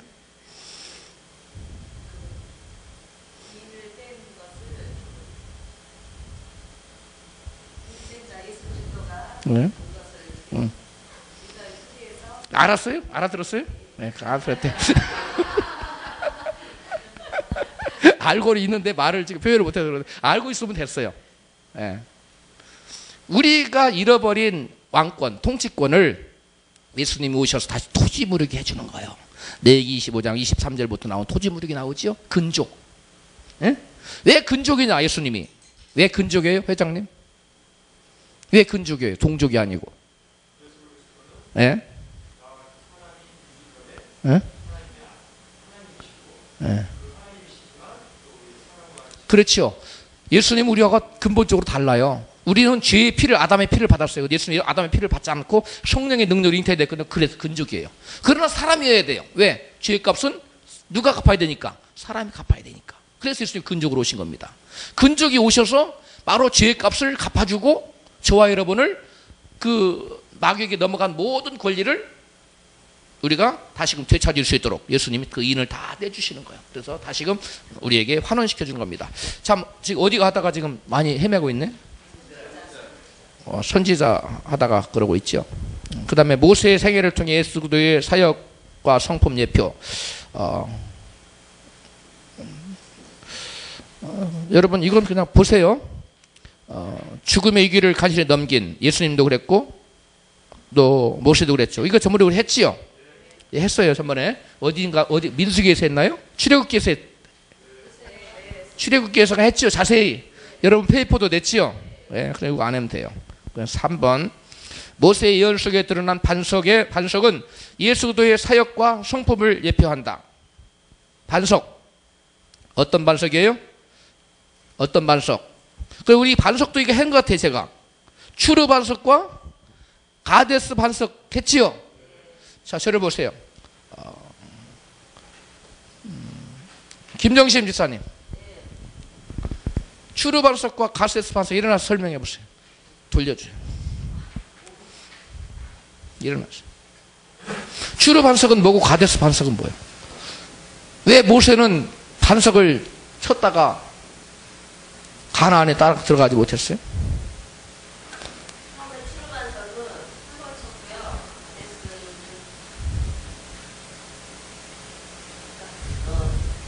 처음에 했었던 방법을 두 번째도 하나님의 방법을 하지 않고 처음에 했던 그 자신들의 그 경험이나 지식이나 그 방법으로 예전에 했던 방법 그대로 썼기 위해서 하나님께 충만합니다. 오케이. 반은 맞았는데 반은 얘기를 안 했어요. 잘했어요. 그 다음에 우리 각도리 형제는 일어나세요. 모든 학생들 쳐다보고 좀 제대로 알아라고 설명 좀 해줘요. 추르 반석과 가데스 반석. 추르 반석하고 가데스 반석에 반석이 모세가 두 번째 반석을 두 번 쳤지요? 예? 하나님 그걸 노하셨지요? 예, 한 번 쳐라는데 두 번 쳐서 그랬어요? 처음에는 예. 예수님이 고난당하신 걸 읽고 그렇지요. 예. 그 다음에 우리 학생들을 보고 가르쳐 주세요. 두 번째는 두 번째는 이제 고난을 받았기 때문에 영광받을 필요가 있었는데 그걸 이제 그대가 본인의 경험을 이유로 다시 섰기 때문에 첫째는 바위를 뭐하라 했어요? 치라. 두 번째는 뭐하라 했어요? 바위를? 말하라고 그랬어요. say. 말하라는 거예요. 반석이 그래서 첫째 반석은 무슨 반석이에요? 그게 바로 초림예수예요. 초림예수. 두 번째 반석은 뭐예요? 재림예수예요. 첫 번째는 고난의 종. 두 번째는 무슨 종? 무슨 종? 영광의 주. 심판의 주로 오신 거예요. 심판의 주에는 심판의 주를 치면 돼야 안 돼요? 안 돼요. 그거 다 예표된 거예요. 첫 번째 초림의 주는 그 주로 반석은 뭐예요? 고난받고 형벌받고 그다음 업신여김 받고 멸시받고 우리의 모든 죄와 형벌을 대신 지시는 저주를 대신 받으시는 그 반석이에요. 두 번째 반석은 그런 반석이 아니에요. 차원 다른 반석이에요. 이제는 그분에게 영광도 말만 해야 돼. 말만. 기도하고 찬양하고 영광만 돌리고 영광 받으실 그리스도예요. 두 번째는. 그런데 감히 그걸 쳤단 말이에요. 그러니까 영광 받으실 그리스도에게 모세처럼 그를 치거나 대적하거나 하면 구원 받아요, 못 받아요? 못 받아요. 그렇다고 해서 모세가 천국 못 갔다는 얘기라고 해석하면 곤란해요. 그건 그림자로서 예표로서 보여지기 위한 겁니다. 무슨 말 이해가죠? 예, 그래 요거 넘어가요. 반석, 절대 진실한 반석. 이 인간의 필요를 채워주 물이 나왔으니까요. 그 다음에 참 생명해 주시는 반석. 그 다음 넘어갔어요. 신약에 인용된 신명기. 오늘 이 신명기를 다 맞춰야 되는데 신약 27권 중에 17권은 80권에서 직접적인 인용을 했어요. 쭉 인용을 했는데 다 같이 한번 읽어봐요. 예수님 광야에 시험 받으실 때 신명기 말씀을 3번씩 했어요. 신명기 어떤 말씀 인용했냐면 신명기 8장 3절, 마태복음 4장 4절에서 인용했죠. 사람이 떡으로만 살 것이 아니요 하나님으로 나오는 모든 말씀으로 살 것이니라. 이렇게 인용을 했는데 이 근용이 어디에 근거한 거예요? 신명기 8장 3절에. 그래서 저를 보세요. 여러분들이 성도들에게 사람이 떡으로만 살 것이 아니요 하나님으로 나오는 말씀으로 살 것이니라. 이 말씀을 가지고 설교하고 싶을 때 어느 걸 가지고 해야 되겠어요? 신명기 말씀을 가지고 설교해야 되겠어요? 아니면 마태복음을 가지고 설교해야 되겠어요?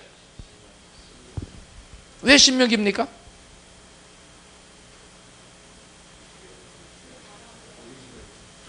이심표 목사님. 예?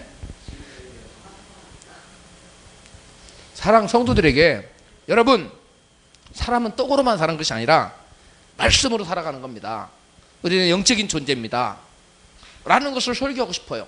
그래서 말씀을 사모하게끔 성도들에게 격려하고 말씀을 가까이로 성도를 이끌어 가고 싶고 너무 돈 버는 일에만 치중하지 않도록 하고 싶어.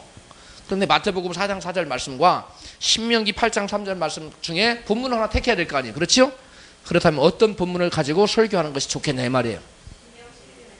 자, 우리 권미서 전사 일어나세요. 설명해 보세요. 왜 신명기를 가지고 설교하는 것이 좋다고 생각하는 거예요? 그쪽 일어나요. 저기 카메라를 보고. 아니야. 세계로 나간다? 일단 네. 마태복음에 나오는 건 예수님이 구약의 그 말씀을 가지고 인용하신 거잖아요. 네. 그리고 원래 그 글은 신명기에서 나타나는 원고를 가지고 이렇게 놨다. 쉽게 얘기해서. 그것도 그렇고 예수님은 강을 시험받는 그 말씀을 가지고 썼기 때문에 그 성도들에게 삶을 적용하기 위해서는 신명기가 구체적으로 내용이 본문이 나와 있기 때문에 그 이스라엘 백성을 통해서 오케이. 동의하는 사람은 한번 손들어봐요. 다 동의하세요. 자, 동의해서 손 들어봐요. 자, 손 안 드는 사람은 제가 시킬게요. 우리 목사 손 안 드는데 왜 동의하지 않는지 일어났어요. 전반적으로 동의합니다. 너무 보충하자면 제 생각을 조금 덧하자면 덧붙이자면은 그 신명기의 내용 중에 그 말씀을 하시게 된 배경과 맥락이 있잖아요. 네. 그 맥락과 배경을 설명하면서 성도들에게 권고하기가 적극적으로. 예, 그렇습니다. 제가 얘기해보죠. 신명기에는 그 배경이 나와요. 근데 예수님은 이것을 끌어다 쓴 거예요. 그렇기 때문에 이런 취지로 설교하기 위해서는 이 본문을 가지고 하면은 부족한 거예요. 무슨 말 이해갑니까? 그러니까 여러분들이 항상 설교를 할 때도 본문 선택과 배경과 역사적 배경 이런 걸 다 알고 있어야 돼요. 그래야 본문 선택이 용이한 거예요. 무슨 말 이해가지요? 예. 신명기를 보면 내가 너희로 줄이고 뭐 하고 쭉 설명이 나와요. 그런 배경을 쭉 설명하면서 하면 더 리얼하고 성도한테 더 어필하기가 쉽지요. 예. 그 다음 넘어갑니다.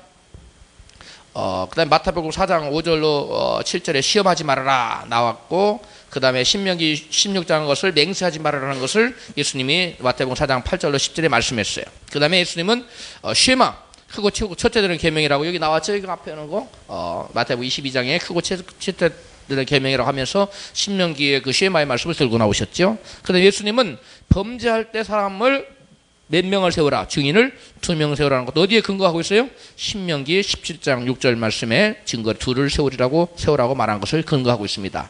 그 다음에 바울은 신명기 각종 율례를 많이 인용했어요. 바울이 대표적인 것이 고린도전서 9장 9절에 소를 위함이 아니라 바로 사람을 위하는 말씀이다 하고 바울이 설명하고 있죠. 그 다음에 베드로도 역시 모세와 같은 선지자 출현을 얘기하면서 바로 그 신명기에 나타난 그 말씀이 바로 그 모세와 같은 선지자는 예수 그리스도를 얘기하는 것이다 라고 베드로도 인용하고 있고요. 그 다음에 아까 우리 간사님 얘기한 것처럼 베드로전서 2장 9절에 택하신 족속, 이것도 역시 그런 맥락에서 얘기하고 있습니다. 그 앞에 그 쭉 나오는 신명기 말씀을 근거로 택하신 족속이라고 얘기하고 있어요. 그 다음에 모세의 법을 신명기 17장 6절 말씀을 인용해서 히브리서 기자는 말하고 있어요. 그 다음에 신명기 내용 전개입니다. 첫 번째 설교는 40년 광야 생활의 회고죠. 회고. 두 번째 설교는 율법을 집대성한 겁니다. 율법을 집대성한 거고, 세 번째 설교는 언약 백성이 준수할 내용들을 주로 설교했어요. 그다음 첫 번째 설교를 좀 자세히 다루면, 첫 번째 설교 하나님 은혜와 사랑을 얘기하고 있고요. 특별히 불순종에 대한 하나님의 징계를 얘기하고 있어요. 그러면서 순종하는 자에게 하나님 어떠한 축복을 주시고 보상을 해주신 것. 그러니까 순종에 가져다주는 참담한 저주와 축복의 사람들에게 주는 놀라운 저기를 얘기해주고 있어요. 그 다음에 두 번째 설교. 두 번째 설교는 거룩한 땅 가나안에서 하나님의 택한 백성으로서 거룩하고 경건한 삶을 유지하는데 필요한 각종 율법의 가르침이 종류별로 나타나 있어요. 그래서 얘기해 보면 그 도덕적 의무, 십계명, 의식, 그 다음에 지도자들의 법규, 그 다음에 사회의 법규 이렇게 나옵니다. 세 번째 설교에서는 이스라엘의 미래에 대해서 순종과 불순종에 따른 축복과 저주에서 나오고요. 포로로에서의 귀환 예언하고 있고요. 목회자 호레스로 임명되는 여호수아 등장, 그 다음에 모세의 고별사 역사적 사실이 나와요. 여기 쭉 들어가면 본서의 3대 내용 구분이 나와요. 그거 여러분들이 꼭 알아야 되는데 이번에 시험 문제는 안 나옵니다. 그러나 알고는 있어야 돼요. 시험 안 나온다. 알아면 안 돼요. 3대 구분. 첫 번째는 뭐예요? 하나님 행하신 일이에요. 그래서 1장에서 4장 43절까지. 선민의 생활법규. 두 번째 설교죠. 그래서 세 번째 설교로 27장에서 34장까지. 이게 율법 준수에 따른 보응이 나타나요. 그래서 첫 번째는 역사적 관점이 들어가 있고요. 두 번째는 율법적인 관점, 세 번째는 예언적 관점으로 나눠집니다. 이렇게 신명기는 정확하게 3구분이 되고 있어요. 그런데 여러분, 본서가 7대 내용이라고 하는데 거기다가 8대 내용이라고 써 있는데 본서의 8대 내용 구분을 7대 내용으로 고치세요. 4번과 5번 사회법과 시민법은 사실은 같은 겁니다. 굳이 구분할 필요가 없어요. 그래서 7가지로 구분돼요. 그래서 첫 번째, 하나님의 섭리입니다. 지는 가드를 말하는 거예요. 제가 칸이 좁아서 줄여놓은 거예요. 하나님의 섭리 1장 1절로 4절 3, 그 다음에 두 번째 십계명, 그 다음에 세 번째 의식법. 십계명 옆에다가 밑에다가 써주세요. 도덕법이라고. 그래서 도덕법, 그 다음에 의식법, 그 다음에 시민법. 이것을 시민법이라고도 하지만 그냥 시민법, 사회법을 다 합쳐서 민법이라고 이렇게도 합니다. 그다 써놓으세요. 시민법, 사회법을 통틀어서 뭐라고 한다고요? 민법. 네, 민법이에요. 네. 네. 네. 그런 것도 있지만 여러분 민법에는 더 포괄적인 의미를 담고 있어요. 우리 법에는 그런데 제가 말하는 여기서 민법이라는 것은 소셜법 있잖아요. 소셜법. 사회적인 법이 있기 때문에 내가 두 개를 통폐합시킬 때는 민법이라고 한다고. 다 총체적으로. 그래서 보통 우리가 신학적으로 보통 어떻게 나누냐면 시빌 로우, 소셜 로우 이렇게 나눠요. 그래서 시민법 해서 우리나라에서는 이 민법이라고도 하는데요. 좌우지간 두 개를 합쳐서 시민법 속에 사회법이 들어가기도 해요. 또 어떤 사람들은 민법이라고도 해요.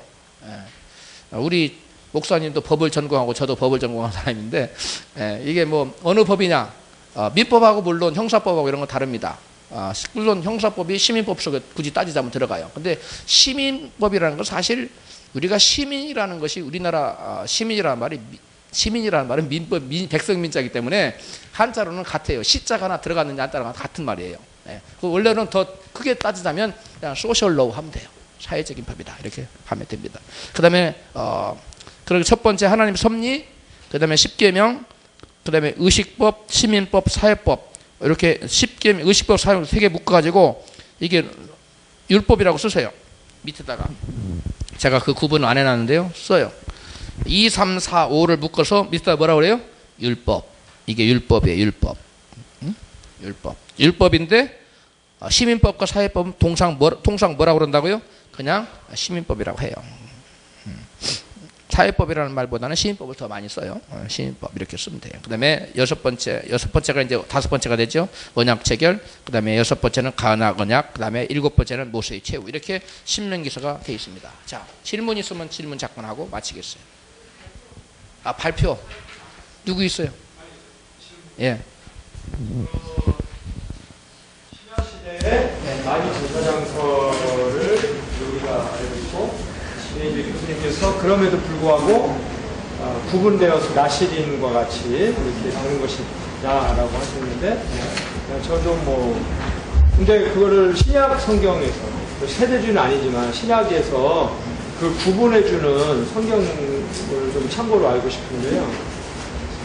구분해주는 박현정 사모님이 얘기한 것처럼 어떤 사람은 사도로, 어떤 사람은 그 다음에 목사로, 어떤 사람은 교사로, 선자로. 직임이 이렇게 직분이 다 다르죠. 4대든 5대든 그 안에 들어가지 않은 사람들은 소위 우리가 평신도라고 이렇게 구분을 해야 되나요? 그러니까 소위 말하는 이거 우리 그러니까 거기에 직임에 못 들어가는 그 분류에 못 들어가는 사람은 그래서 뭐 이렇게 우리가 요즘 말하는 평신도라고 하는 그런 개념으로 넣고 그걸로 구분을 해야 되냐 이거죠. 그 부류와 이 부류.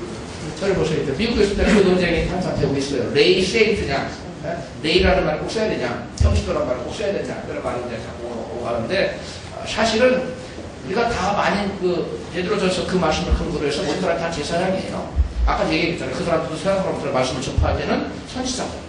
그 다음에 그 사람들도 세상 사람들을 누구를 구원해 주셔서 제사장이고 그의 저 용서해 불쌍해 주시고 구원시켜주고 제사장이고 그 다음에 그의 또 악한 영들을 명령하고 그 다음에 우리가 천지만물에서 예수 이름으로 왕권 행사해서 명령하고 기도하고서 하는 것은 왕직이고 다 있어요. 그럼에도 불구하고 하나님의 특별히 빼낸 뭐가 있어요?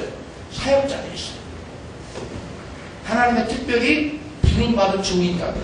자, 그러면 바울을 보면 일례로 바울을 보면 이는 내가 나를 위한 준비된 나를 위해 쓴 그릇이라고 그랬지? 그래야 그래. 바울을 위해서 하나님이 예비했다고 얘기하고 있어요. 미리 바울은 하나님 점찍어 놨어요. 하나님의 그릇으로. 그 하나님의 제가 그랬죠. 하나님의 예정이 없느냐? 예정이 있어요. 그런데 구원에 관한 것은 구원받고 안 받고의 그 운명에 관한 것은 예정이 안 돼 있어요. 그런데 사역에 대해서는 우리 지금 회장님 질문한 것처럼 학생회장님 질문한 것처럼 직분에 관한 예정이 있어요. 그러니까 아무나 나와가지고 설교장 되고 아무나 나와서 저렇게 하는 거 아니에요. 다 성경에 보면 구약시대에도 하나님의 그릇들이 있었어요. 고레스 하나님 그릇이었어요? 아니었어요? 나의 종이라고 했어요. 또 다 구약시대의 인물들 하나님이 예레미야 하나님이 이미 내가 너 뱃속에서 있는 거 알았다. 내가 너 이미 지명에 그때 세웠다. 열방에 선지자로 세웠다. 다 하나님이 알고 있었고 예정해놨어요. 그런 것처럼 오늘날 주의 종들이라고 하는 사람들이 많이 일어났지만 그 중에 하나님의 세운 자가 있고 자기가 멋대로 한 자가 있어요. 자기가 나서가지고 한 사람은 사실은 하나님의 종이 아니에요. 그러니까 특별한 직임이 있는 겁니다. 일반 평신과 구별된 기름 부음 받아야 될 하나님의 종들이 있어요. 그러니까 그것은 성경에 전체적으로 쫙 깔려있어 어디가 딱 이다가 아니라 다 하나님의 예정된 주의 종들이 있어요. 그거를 이렇게 볼 수 있지 않나요? 고린도전서에 보면은 어디? 고린도전서에 보니까 다 그리스도의 몸이거든요. 그렇죠. 몸이면서 네. 여기 보면 성경에 그렇죠. 입의 역할. 그리스도의 몸이요 네. 지체의 각 부분이다. 네. 그러면서 이제 뭐라고 되어 있냐면 하나님이 교회 중에 몇을 세웠다. 근데 여기 교회라는 것은 우리 그 각 사람들 지금 성전이 된 그 교회 중에 몇을 세웠는데 첫째는 사도다, 둘째는 선지자다, 셋째는 교사다, 그 다음은 능력을 향하는 자, 그 다음은 용고치는 은사, 서로 돕는 것과 다스리는 각종 방언을 말하는 것다. 그러면서 뭐 다 사도이겠느냐, 다 선지자, 그러니까 하나님이 분명히 세우는 것은 있는데 그것을 그리스도의 몸에서 지체의 한 부분으로 세웠다라고 보는 부분이 더 맞지 않냐는 거예요. 물론 지체의 한 부분으로 세웠어요. 그럼에도 불구하고 하나님이 기름 부은 종들이 있어요. 그래서 아까 내가 나시린 적과 같은 성격이 있다 그랬죠? 여러분 구약에 나시린 제사장이 있죠? 똑같은 성격입니다.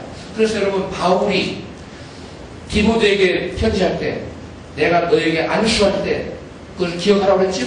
그게 뭐냐면 직인, 목사 안수 준 거예요. 이미 사도 시대에 이미 목사 안수가 나와요. 그러니까 그거는 그런 직임, 구별된 직임이 없다면 왜 바울이 가서 안수 주고 목사 쓰고 왜 합니까? 그런 거 안 해야지. 구별이 없다면, 아니 그게 틀렸다는 게 아니라 그게 맞아요. 그 성경 말씀이 있는데 내 얘기는 단지 직임으로서만 그렇게만 구분되는 게 아니라 그 중에서 구별이 있다는 거예요.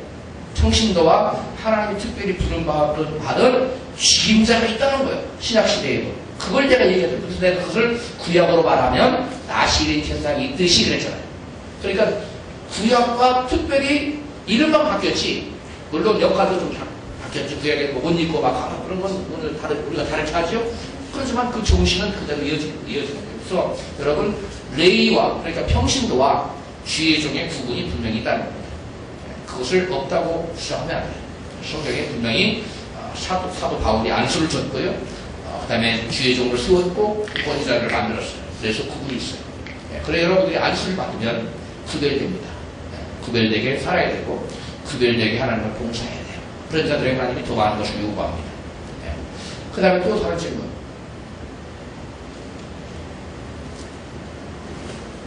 질문이 없으면 기도하고